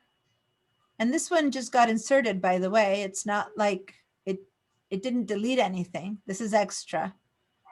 But it's just that I was selecting this one when I created my new one. So that's why it made it right next to it. But had I not had anything selected, it would have put the new one down here. So some of you might have your new one down here. But notice that this new one that I made has a little white triangle underneath. And the other colors don't have that. These don't have that, but this one does. Yeah? Are you noticing that? That's because it's global. So you remember I told you put the word global, but there's no real need to call it global or not, because you'll know, and you'll know why, because it has a white triangle underneath. That's why you know it's global, as opposed to this one, which is called a process color. It is not a global color. I'll tell you in a minute how and what the difference is between one and another, okay? But for now, just trust me. The only reason it's global is because you clicked on that little box. Okay, now let's make, we can copy and paste this thing. Or you can hold down your command key and drag out, or you can make a new circle. I don't care. Doesn't need to be the same one. Just, in fact, I don't want it to be the same one. Let's make it an oval because I want you guys to distinguish. All right. Now, let's go back to our panel and make a new swatch again. And now we're going to make a swatch that's not global.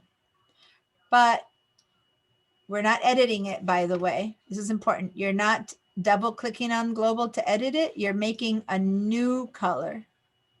And if you don't select that, if you're just without anything selected, you can make a new color too, but then the panel doesn't show up. That's why I'm choosing something to select. That's all. So that the panel shows up quickly. I'll make a new swatch, and this one we'll call, I don't know, what color should I make now? Something completely different than this. Something, let's play around with what comes up to mind, and then we'll give it a name. So here's like a brick-ish red, I guess. Yeah, I'm going to call this one brick red. And I'm going to make sure everyone do not check global. So basically uncheck it, because it'll be set in whatever mode you had before. So if before you had, I'm hearing someone talking. If someone here has a sound on and has like a radio or a person, male person speaking in the background, please turn your sound off. It's kind of far away, but it's interrupting. Okay, the heater goes on enough. Put my thing on it. Okay, so make a new color, whichever color you want. One that's, try to have it be different from what it exists in here. There's no red, so this is a good one to make. I made it brick red. Again, this is only going to work if you have a Creative Cloud library, but leave it on, and do not make it global. This is important. Do not make it global, and say okay. All right. So now if I go back to my properties, there's my new color. Okay, so I've made two colors, the global and the not global. See how this one looks like everything else we've had, and this is the global. Again, you might have them down here, and you can even drag them down here. See how you can drag them? I'm going to drag these two down here so that some of you, if you've made them up there, they're movable. Just so you can see that they're not the old ones. These are new colors. Okay. So now what I did is I grabbed it and I dragged it. Okay, so they're draggable. You can put them around wherever you want. So in here I have my two new colors, my process color and my global color. I want to stop there, get lots of little check marks if you're with me, or questions if you're not. or even questions if you're with me, but that you have a question. No questions? We're all fine. We've created 2 completely new colors. They didn't exist before. One is global, one is not. Okay, good. Now let me show you the difference between a global color and a process color and why you would choose one over the other. All right. So let's go ahead and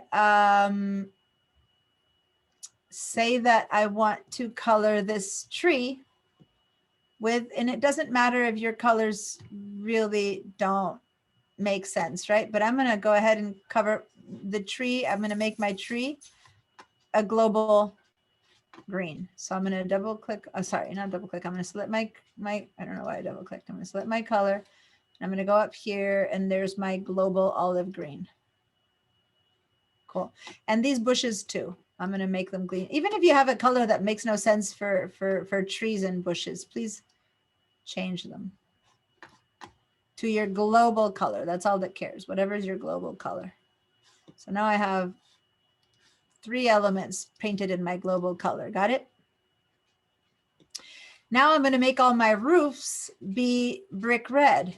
So since these are grouped elements, I'm going to have a double click and double click. And then I can make this one be my new color, brick red.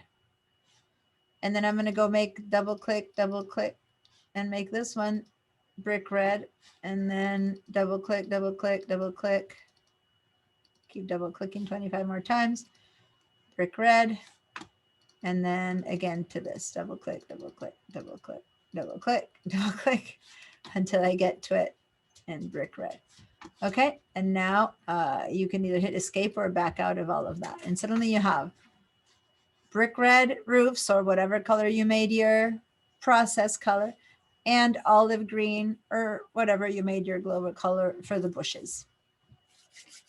All right. Up until now, there's no difference. You just colored them. What's the difference? Who cares, right? That's the point. All right. In fact, let's make some kind of a grassy shape. Let's make a little rectangle on the bottom, and let's make this one also be the global green because it's some kind of grass in front of it or something. I don't know. Okay. When you're there, save your file. And then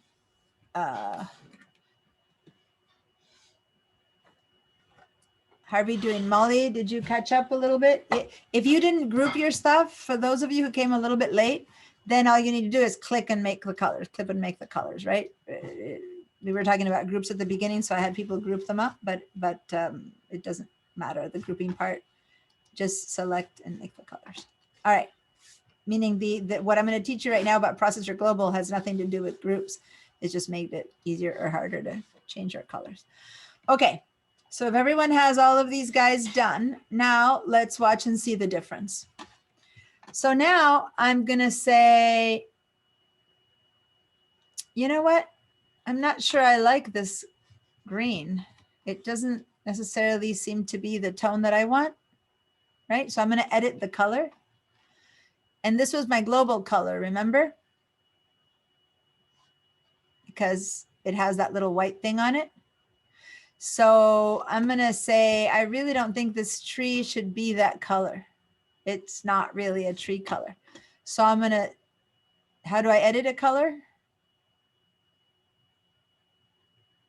The first thing we did was edit a color. How do I edit a color? Double click on it. Yeah, so I'm going to double click this global green, olive green, and I'm going to go, I want it to be greener or, you know, whatever. So just to be clear, I'm going to make it very different. I'm going to make it a bright green so we can really see. It's not olive anymore, but never mind. I'm going to make it a bright green. Watch though, because now I'm just editing it. I can preview. It should be changing that one tree. But what's happening, because it's global, is that anything painted with that color is now getting that new color. Does that make sense? That's why it's global. So say that I have a picture book where all my skies are a certain blue and suddenly I want all my skies to be a bit darker blue. If I painted them with global, that's pretty cool because now I say, let me make that sky a bit darker. And now my skies across my 22 pages of books have just changed. Does that make sense? Or if I have a sprinkling of yellow stars and now I didn't like that tone of yellow, I can change the color and all my stars change at the same time because it was a global color. That's pretty powerful. It is very, very powerful. Now let's say that I want to change the color of this roof because I don't like the tone of it. So I'm going to I'm going to click on that. I'm going to go to the color and I'm going to change, just like I did before, the tree. Now I want the roof to change. This is not a global color. I double click on brick red. I turn it into something much more pinkish or purplish, whatever. I'm trying to just be extreme. And when I do the preview, what you discover is that when it's not a global color, it's not applying to everything. When I say okay, it only changed. I don't know, I made it different enough, but it only changed. Let me just double click that color. It only changed in that one instance. I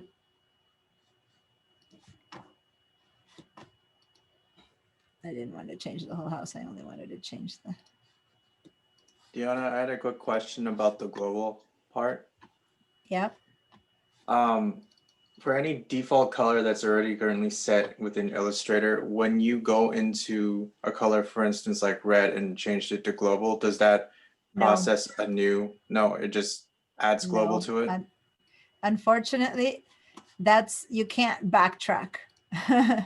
So, in your case that you design apps and stuff like that, this would be pretty important because if you make a change on one page, but you want like the banner that holds a button or something like that, you want it to change everywhere.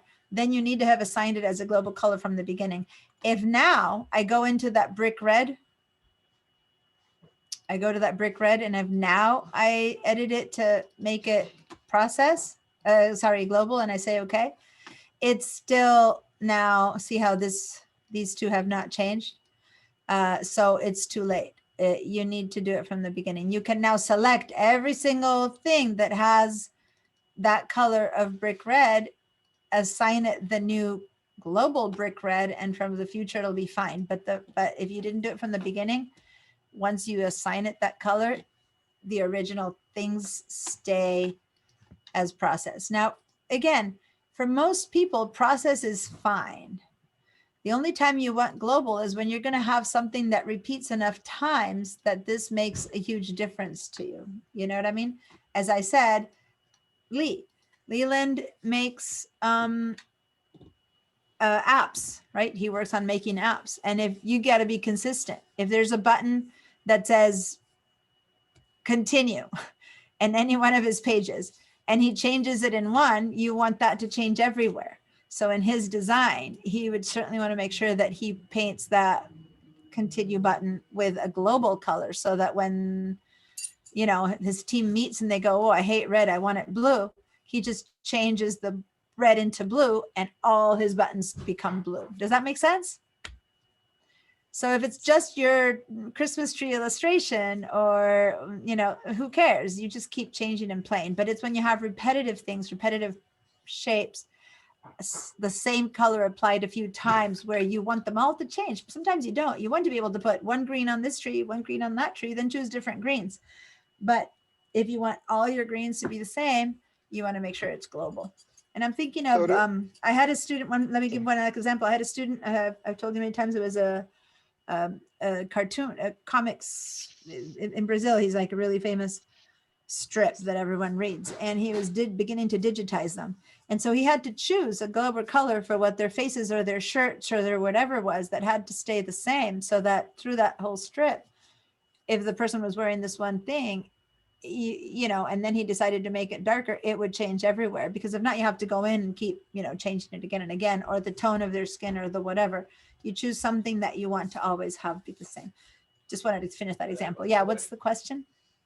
Oh, just was going to say, just to round things out, the only global colors we have are the ones that we create. There's no stock or baked No, in global colors. Is no, that right? no, because they operate so differently, and you Yeah. only need them when you want a repetitive element, that you don't want most of your colors to be the same. You kind of usually want the option to change them individually, but you need to know that when you do want the option of changing multiple elements at any time, then you turn it into global. So none of the set colors are global. You have to make them. Okay, you can't turn them into global. You can grab this. You can grab this bright yellow that they have, double click on it, and make it global. So it's not like you're stuck with them not being global, but you would have to do that yourself. Okay. So to wrap up, you can make baked in colors global Yeah. on a temporary basis. No. Yes? Well, No? okay. The temporary basis, hold on. Everything we're doing applies only to this document, just like the gradient. Okay. So if I make this bright yellow global right now, and I say, okay, and then I choose to paint 2 or 3 different things with that bright yellow, I'm going to paint that bright yellow, and I'm going to paint this thing with that bright yellow right now. So now I have these 3 things painted with that bright yellow. If I now were to edit this color, then I'll, this one wasn't painted with the bright yellow. Where was the, I think this was that the global color. Let me see. No, it wasn't. There we go. I hadn't painted them yet with that global color. Hold on. I'm going to paint it with that global color. Okay. So now if I go and change that global color,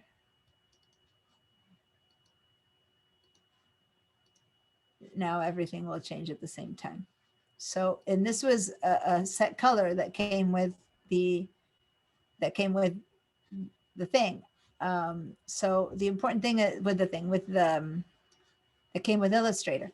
So now I've changed it into global inside of Illustrator. So now everything is that tone, but that isn't limiting. Let me move the swatch options over here so you can see what I'm doing. Then I don't have a little bright blue. So let me just use this bright blue so it's easier to distinguish. So I just made everything that bright blue, and everything becomes bright blue right now. But this started as the yellow that they made. So I can do it, but this is important. Look at my swatch now. I have a global there, a global there, a global there. When I go to another document, if I go to my swatches now, they're not global anymore. They're not here. Those colors stay. Colors always stay with the file you're making. So when you say temporary, I wouldn't call it temporary. I would call it within this file, that color got turned global. Does that make sense? Yeah, it does. It's fascinating that you can basically assign colors to your given project then.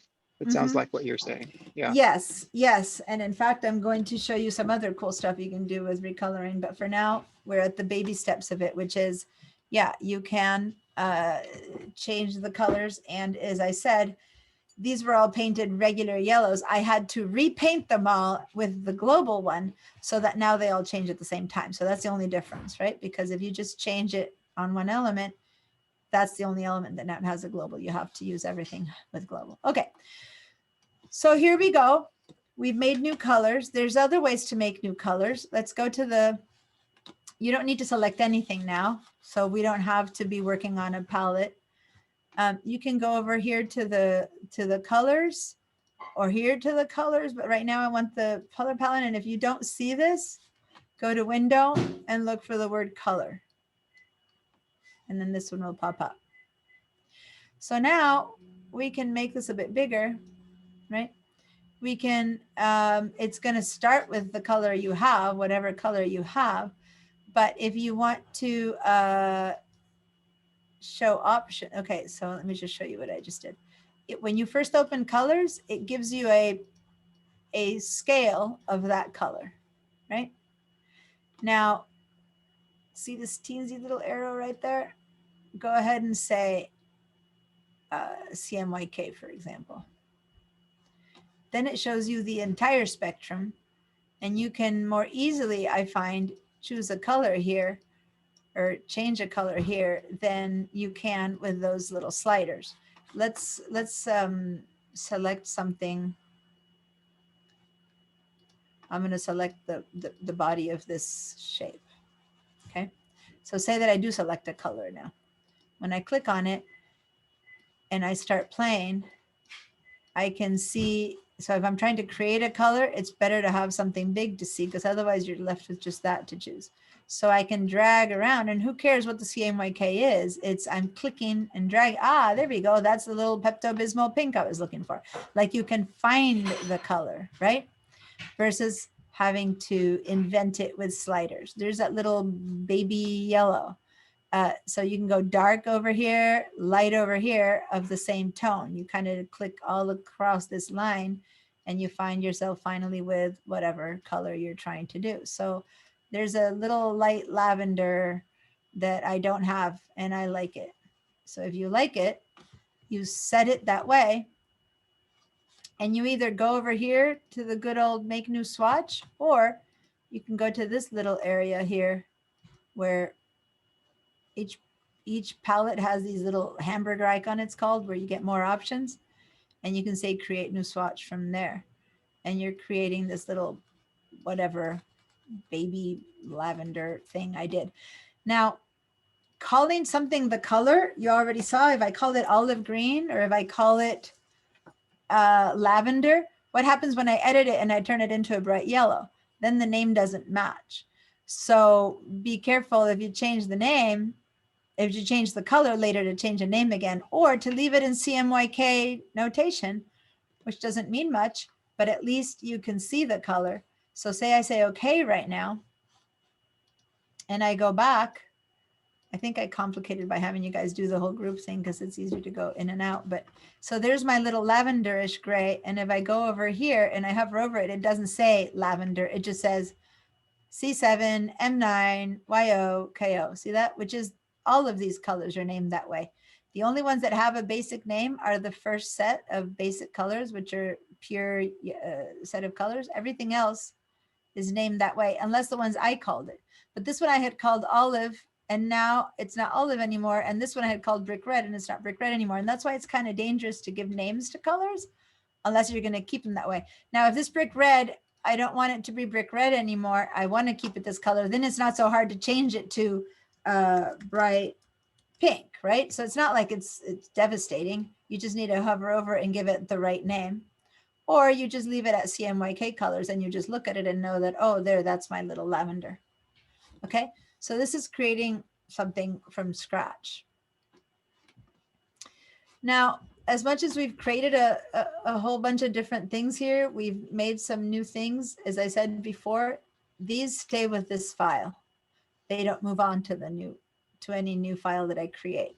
So I've already shown you the quick and dirty, which is copy and paste it in. If you want this lavender color, just copy and paste it in. Or you can make yourself a new library. So for people who have the libraries, you're seeing the colors that you're creating getting added up in there.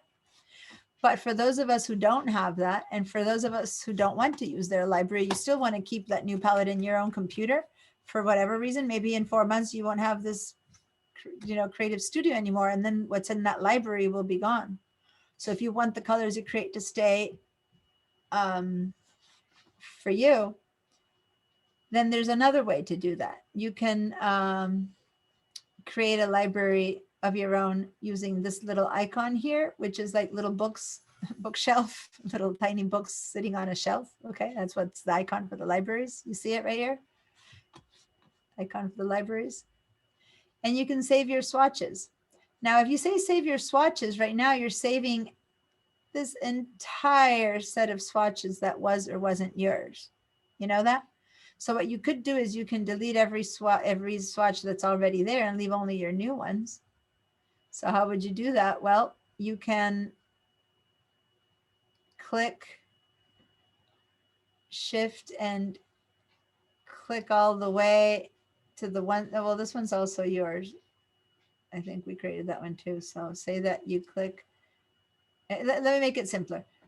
When I say save swatches, everything I have here will be saved. So you don't want to save the default ones. You can just delete all the ones that existed before. Delete those swatches, yes. And you keep deleting all the swatches up until we keep our own gradients that we made. right? So I should have had us clean this out at the beginning, but I didn't. So if you delete everything except for the ones that we made, in the end, at this point, for me, these seem to be the 4 colors I created. That little salmony, those 3 colors, and these 2 gradients, okay? So this is my new stuff. And then these are the original ones, right? So you should never really, like, you can't delete these. These are not like swatches. They just mean something. So these are your swatches.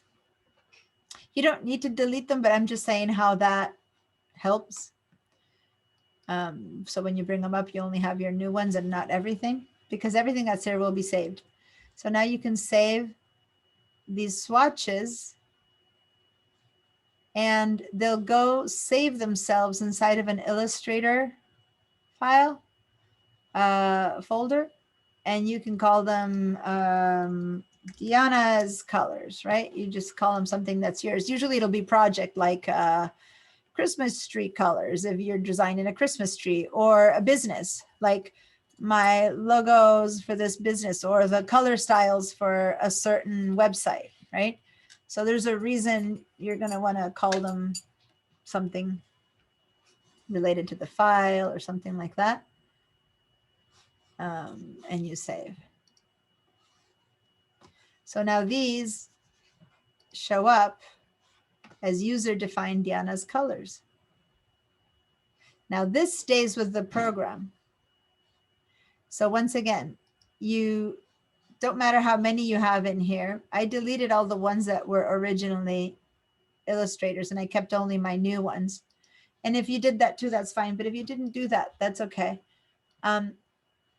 You save your swatches, give them a name, and then for now, that's all you do. Now, go to some other document, the one that you know doesn't have those swatches, because remember, it doesn't. And now you go to your libraries and guess what? Under user defined, there are Diana's colors. So see how we transferred your colors from one document to another without using the iCloud library? So now I bring in Diana's colors, which are over here. Okay, so I can decide to use any of these. And so I can paint this butterfly with that green, or that brick global red, or that pink. Stuff that I did not have in this set of swatches. Does that make sense? So I made them here, but I didn't leave them just here. I actually saved them as a library to be used elsewhere. Now I can go ahead and say that you want to, trying to see.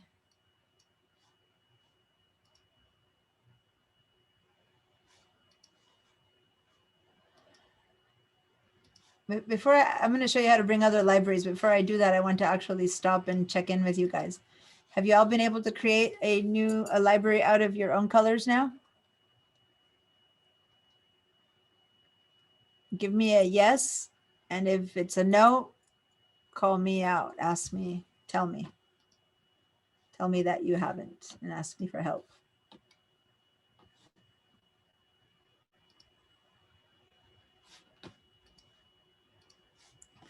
Okay, so let me show you some more thing about colors then. Say that now. I'm not seeing any no's and no one's speaking up. So I'm going to make the assumption that you all have been able to define your own color library, which, as I said, quite a few of you, half of you guys have it up out here in the iCloud libraries. So you can use it that way instead of having to define it here. But this is the way you define it to bring it if you don't have those libraries. Now, for everyone, whether you have it in this library or not, what if I don't want to make my own colors, but I don't want to use the standard set of colors that comes with Illustrator? So Illustrator comes with a ton of different libraries, as you can see here. The basic one was the one that we started. It's called the default swatches, right? But there's all these others. What if I want colors? Look at all the gradients that are available, pre-made, metal, scientific, skin cones. What if I want something called art history? I kind of like these. So say that I want to go for colors that are Renaissance colors. I'll click on Renaissance colors. And this little box pops up that I can make bigger. And it's like, whoa, look at that. How cool. I can color this with sets of like earth tones. I can color this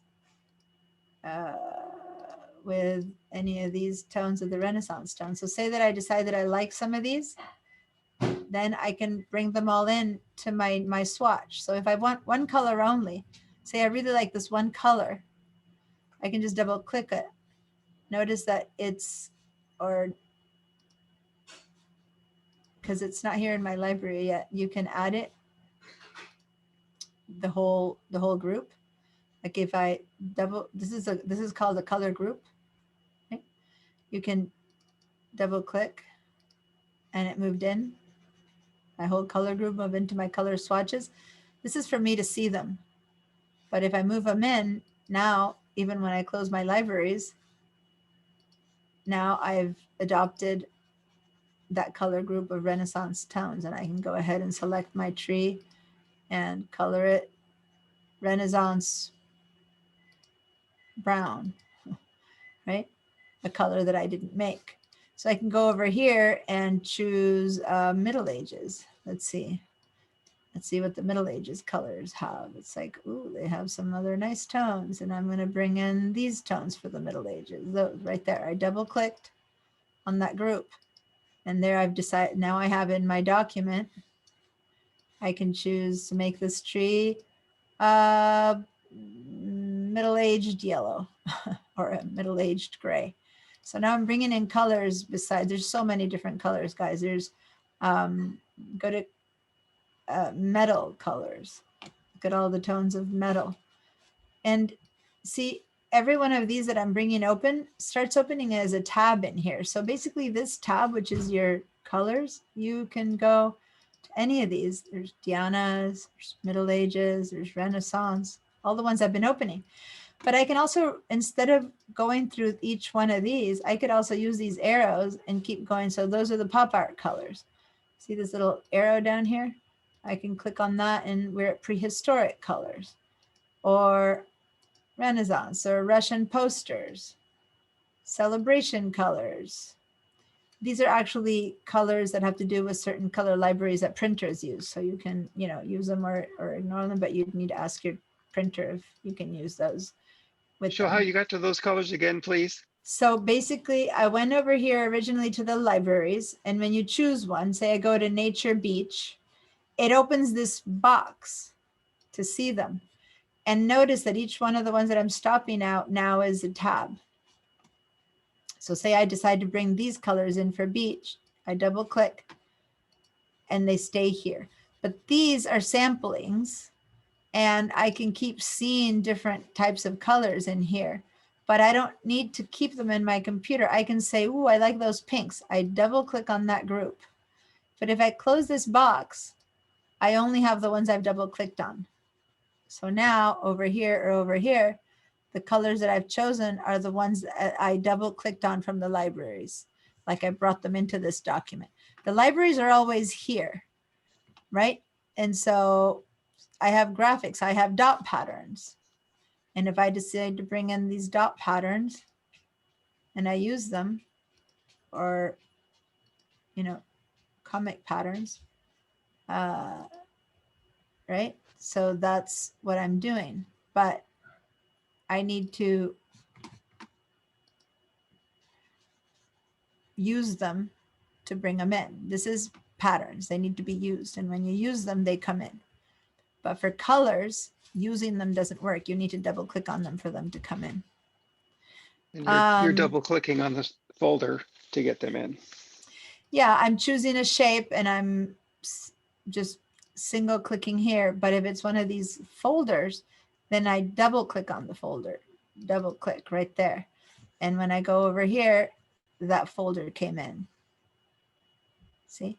So now I've got all these different sets of colors from different, and I even have the names of each. So Beach 4, Early Christian, Renaissance, or all these dot patterns that got brought in. Now, there's tons of patterns, basic graphics, decorative patterns, nature, animal skins. Look at all these animal skins that I can bring in. Zebras. I don't know, what's that? Crocodile, I guess. Giraffe, right? Peacock feathers. So there's so much under these libraries if you start playing around that you can spend, you know, hundreds of hours on them. Skin tones. Anyway, what happened? One second, someone's yelling.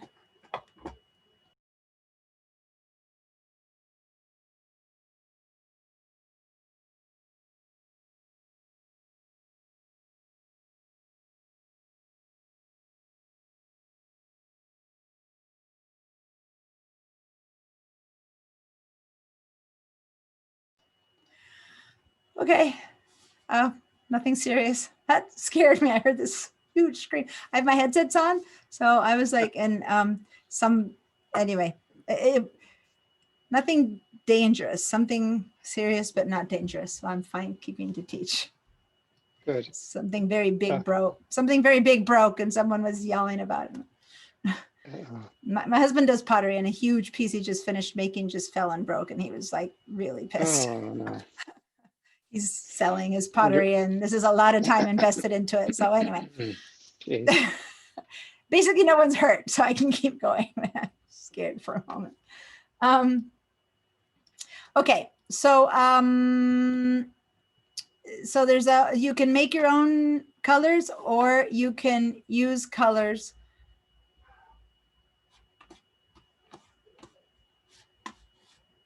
Where am I?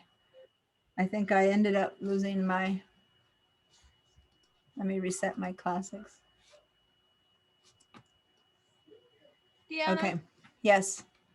I know I didn't ask earlier because I was like, I can't share my screen because I'm using two computers and my internet connection won't let me zoom on two computers. That's fine. I just didn't ask because I can't share, but my user defined colors. So I made like an olive green color, and then I saved it as as an Illustrator file, like you did on my computer. And then I go in and I started a new project, and user defined is grayed out. And then I didn't save it as an Illustrator file. Hold on. So say that I make a new color. Hold on. So say I make a new color, right? Okay. Let's make a new color. I'm gonna make a new swatch. I'm gonna make it whatever that tone, whatever that tone might be. Okay, I'm gonna call it Diana's blue, just to make sure that it's clear that it's a new color of mine. So Diana's blue. Okay. I wish I knew how to type. Okay, so Diana's blue. So I've made a new color, and it's sitting there as Diana's blue. If I now try to save this whole thing, like if I want to just change, I can't save one color as a library. Right now, if I save this, I'll save all the swatches, then pay attention to what's there. This entire thing gets saved, and I'm having a hard time showing you this window because you can't tell, but it saves into a place that Illustrator saves its swatches, and it doesn't save necessarily as an AI file. I mean, it is AI, but it saves inside of a swatch place. So if you changed where to save it, you won't find it. Like you need to save it, that place it's being saved as, okay, is the internal system files that Illustrator uses to access its swatches. Okay, so now if I call Diana's blue, although it says Diana's blue, you'll see that when I bring these colors in, it doesn't bring just Diana's blue, it brings everything.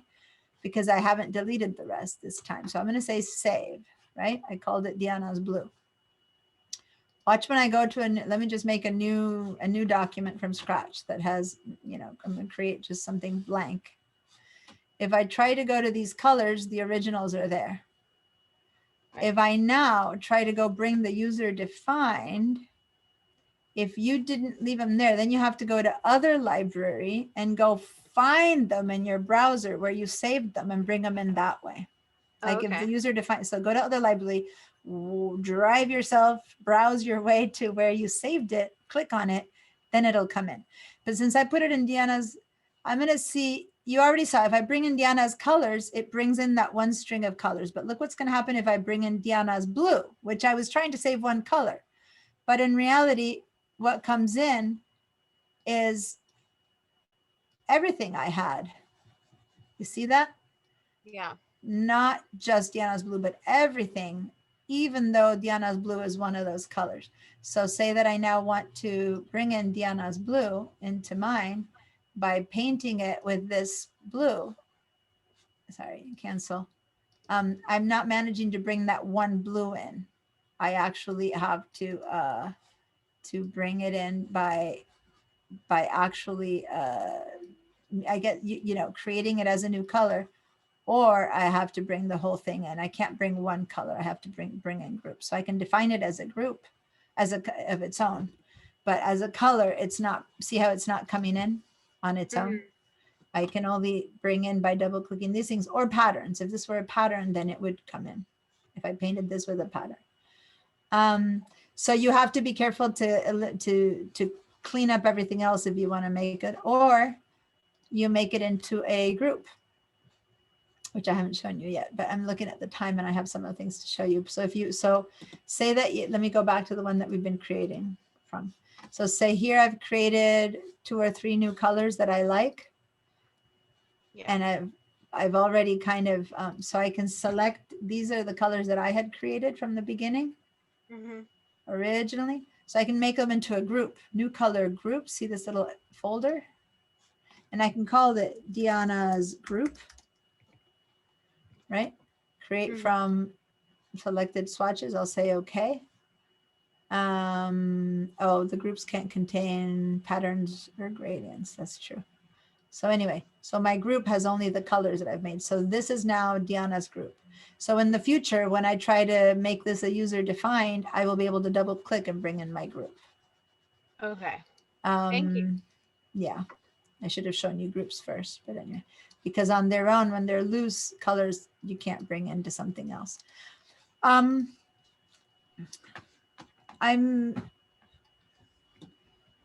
running out of time to show you something else that I really wanted to show you today, which is kind of fun.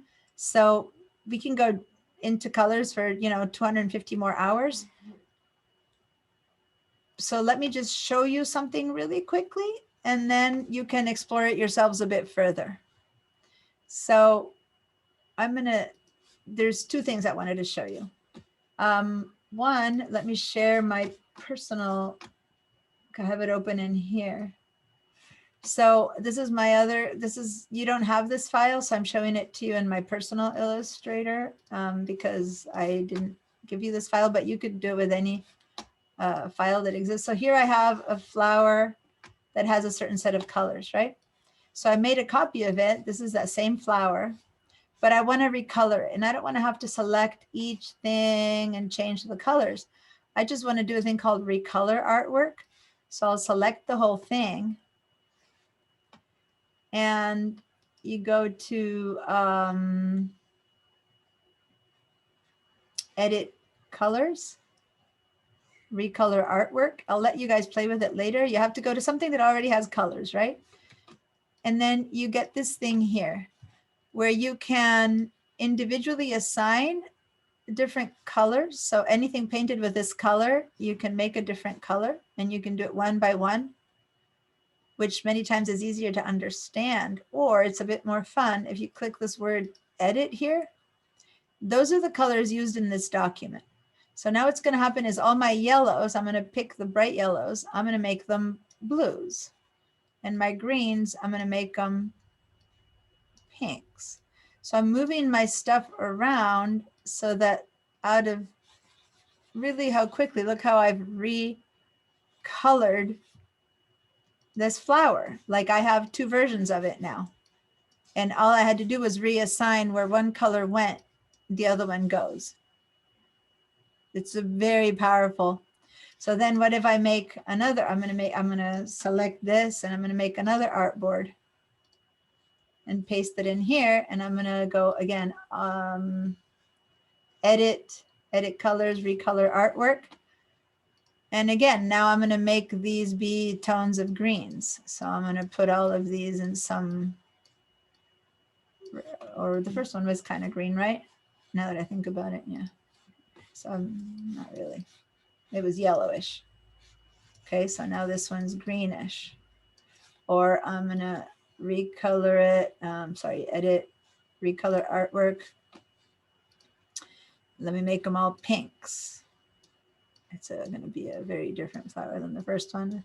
Anyway, so you can play around with this all you want. I guess that is similar to that one, but anyway, got it? So you have to start with a colored artwork though. So you guys can do it now on your, just wanted to show you because, let me go back then to the one that we've been using. So now we have so many colors here, it's a bit harder, right? And some are global, but say that I choose all of this and say edit, edit colors, recolor artwork, then here you have, again, if you go to this edit, you can move things around. It's a bit of a mishmash because I have so many things, but it still works, right? Move it over a bit. And then you can start recoloring everything from this position. Just play around with it a little bit. There's just so many different patterns and stuff in here that it's becoming harder to show it to you, which is why I wanted to show you in a clean document. But Fiona, anyway. how do you access this again? My screen kind of lagged out during the part you accessed Yeah, it. so you go to, you select your objects. So say it's only these 2.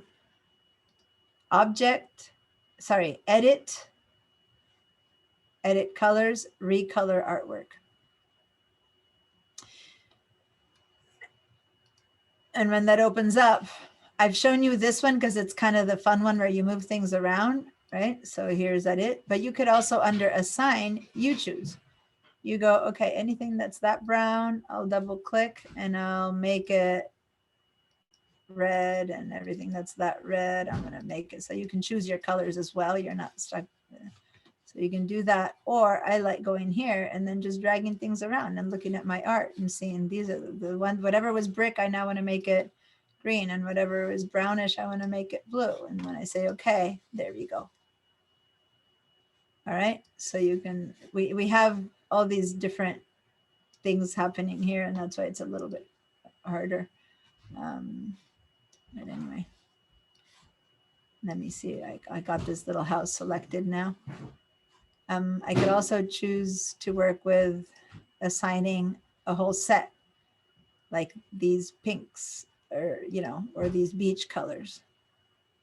Right, so you can just click on this and say, use all of this thing that I brought in, all these color groups that you brought in. So anyway, that is just so powerful that I just wanted you to know about it, and then you can play with it yourself, because I have one more thing I want to show you, and I only have a couple more minutes. So now I've changed this entire art is painted in beach ball colors, or in Renaissance colors, okay? Or in whatever that one was. See how the whole thing got assigned a color? And then you can go and say, well, let me change it. Okay, I got assigned a color, but I'd rather the gray be pink. So then you grab your stuff and you move it around a bit, and the whole thing pinks. So anyway, it's fun, it's powerful, and it makes you do a whole bunch of stuff. Look at how different that turned just by having it choose a set of colors. Does that make sense?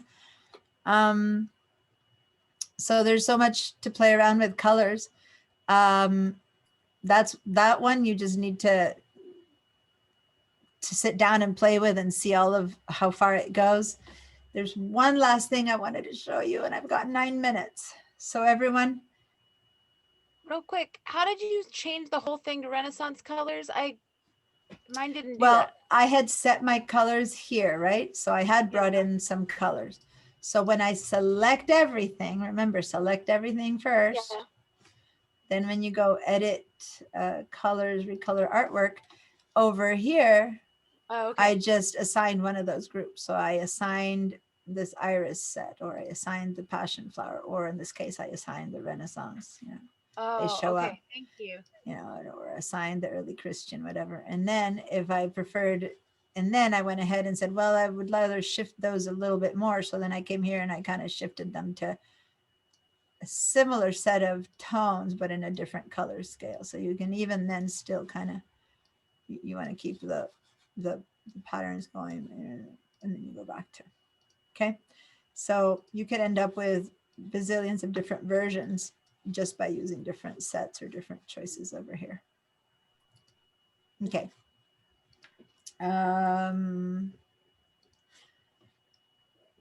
Everyone, let's do one last new thing. There's so many things in Illustrator that I want to always show you. Say create something completely from scratch. And some things need some real learning, which is all the basic stuff. Now, no matter what I keep teaching you, there's like, explore the tool on your own because you know a lot of the basics. So let me just show you that tool that I just showed you, and one more tool that hopefully you'll enjoy. Let's make a circle first. Let's give it a bright, see, back to see when you start, you're always back to the beginning. So let's give it a bright, I'm gonna call it a circle and give it a bright color. Let's take the stroke. Well, I can leave the stroke on for now. I'll take it off later. So here's the stroke. Here's the shape I made. And now let's make a different shape. Let's make a rectangle down here and give it a different color. Purple. Okay.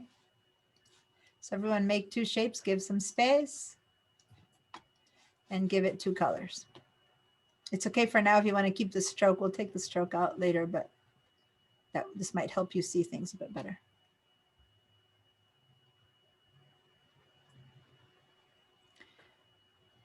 All right. Now, select both. This is important. So the easiest way for me is to just kind of drag like that and select both. The important thing is that they're two different shapes. Even if they're the same color right now, all I really care about is that you have two different shapes. Color matters too. Give it a different color if you can. But if you're behind, just make two different shapes. Okay, now watch. I'm going to go to, just watch this part. Object.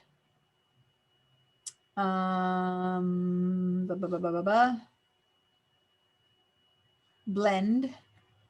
Make. So we'll just watch first. Object, don't try to do it. Object, blend, make.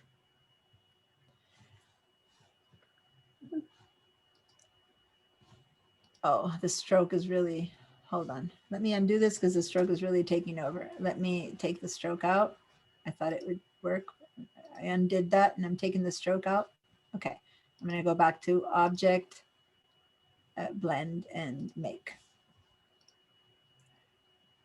This not only changed, it blended colors and shapes. It kind of transitioned from one shape to the other.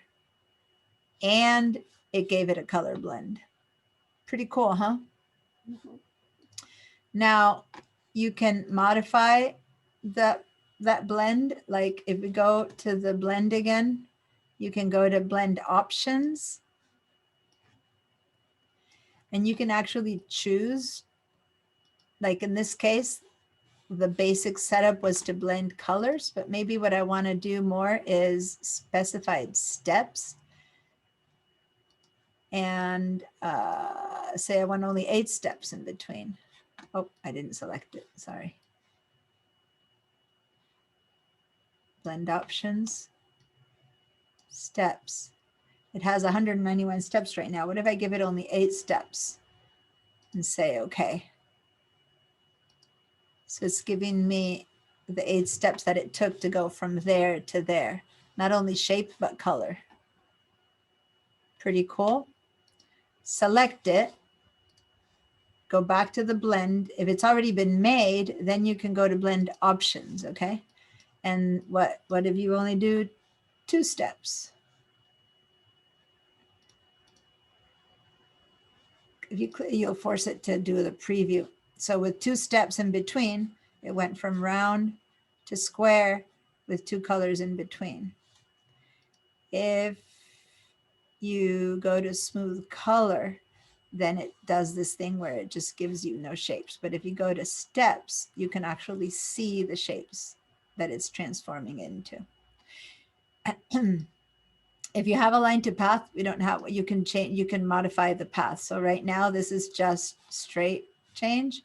A line to path, if you modify this path and have your path be in a curve, then these things would be positioned in a curve. But anyway, you can play around with that. So you can tell it how many steps you want. And I find that when I click back and forth, I force it to the 12 steps. Okay. Now, these are 12 individual shapes, which is why when I gave them a stroke, you could see that they were 12 individual strokes. But if these were to have a stroke, you would see that. But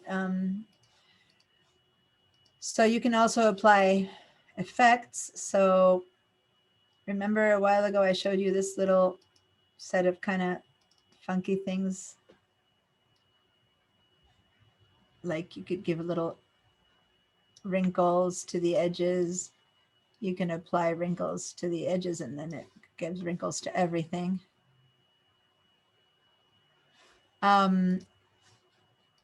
Which is kind of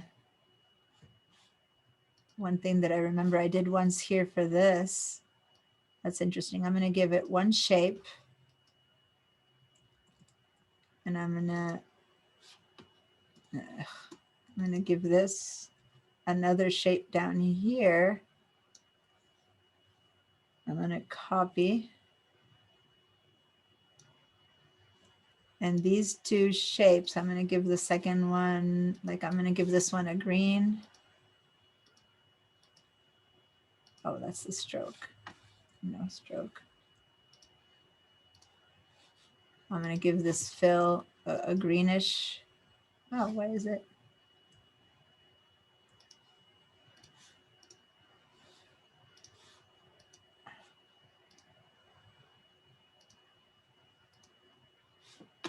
Okay, so I want to give this one tone of green, and I'm going to give this one a deeper tone of green. I'm going to select both of these, and I'm going to say Object Blend Make. And so now I have a whole bunch of different greens, and then I'm going to make them kind of crinkle or wrinkle or stuff. And then it kind of looks a little bit like, well, let me just do, instead of that effect, let me give it, I gave it the crystallize tool. Let me see, and it kind of looked, and I'm doing it in a hurry. Yeah, this didn't work. There's an option that makes it get all, it looked like grass. Anyway, I have to play around with it. I'm trying to do it a bit too quick, but one of these gave it the edges, which isn't working right now, but you know what I mean? With water, I'm in a hurry to show you this. And so, but the edge, each one of these is in a different element. So right now I have too many blends, but you can apply and you can pucker or bloat over here, different effects too. So I can stylize, give them corners, all of these things you can play around with to give different shapes and sketches and stuff like that to all these shapes. But basically these are the ones that I was using before, and just do a quick little distort there. You'll see how you can quickly come up with a shape that has a different view. Or you can make a sun start over here and one tone of yellow. And another one that expands, that's a different tone of yellow, and you can have this glowing kind of yellow turn into the sun that shines on this by making it blend with a bigger one. So anyway, I'm kind of talking about this. Let me give this a yellow. I didn't leave any good yellows. I'm going to go with this big one. They'll both have the same yellow, and then I'll just make, I was left without any bright yellows, so let me modify that yellow. There we go. So I have this yellow and this yellow. And I'm going to make a tight yellow center, and I'm going to make a big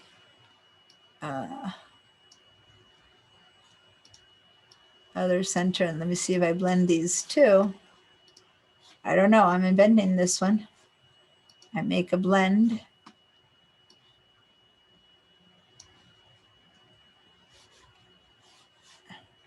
It's kind of subtle. But if my last shape didn't, let me undo the blend. Let me actually Command Z the blend. I'm going to select the back one now. I already had the blend made. Let me undo the blend. And the back one, I'm actually going to give it very little opacity. So between a bright yellow in the center and a very little opacity on the bottom one, and I now say object blend,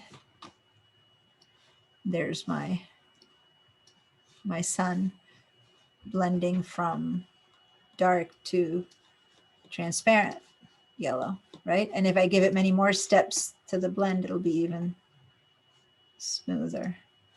So let me give it the smooth color blend. And that's how you make a, and remember I'm putting it in the corner because you don't see this when you go print, okay? You have to remember that that's what you see. Anyway, just giving you options and ideas of what to do with a blend. Okay, phew. So the only thing you need to know about the blend is you need to select two shapes, right? That's the only important thing. And connect them in as many steps or tools as you want and whatever colors you want. And then play with it from there. All right, now I'm officially done. Thank you so much, Deanna. Thank you so much. What a great class. Great. You're welcome. It was just wanted to show you those two last things, but color took a while. So hopefully you can play around with these.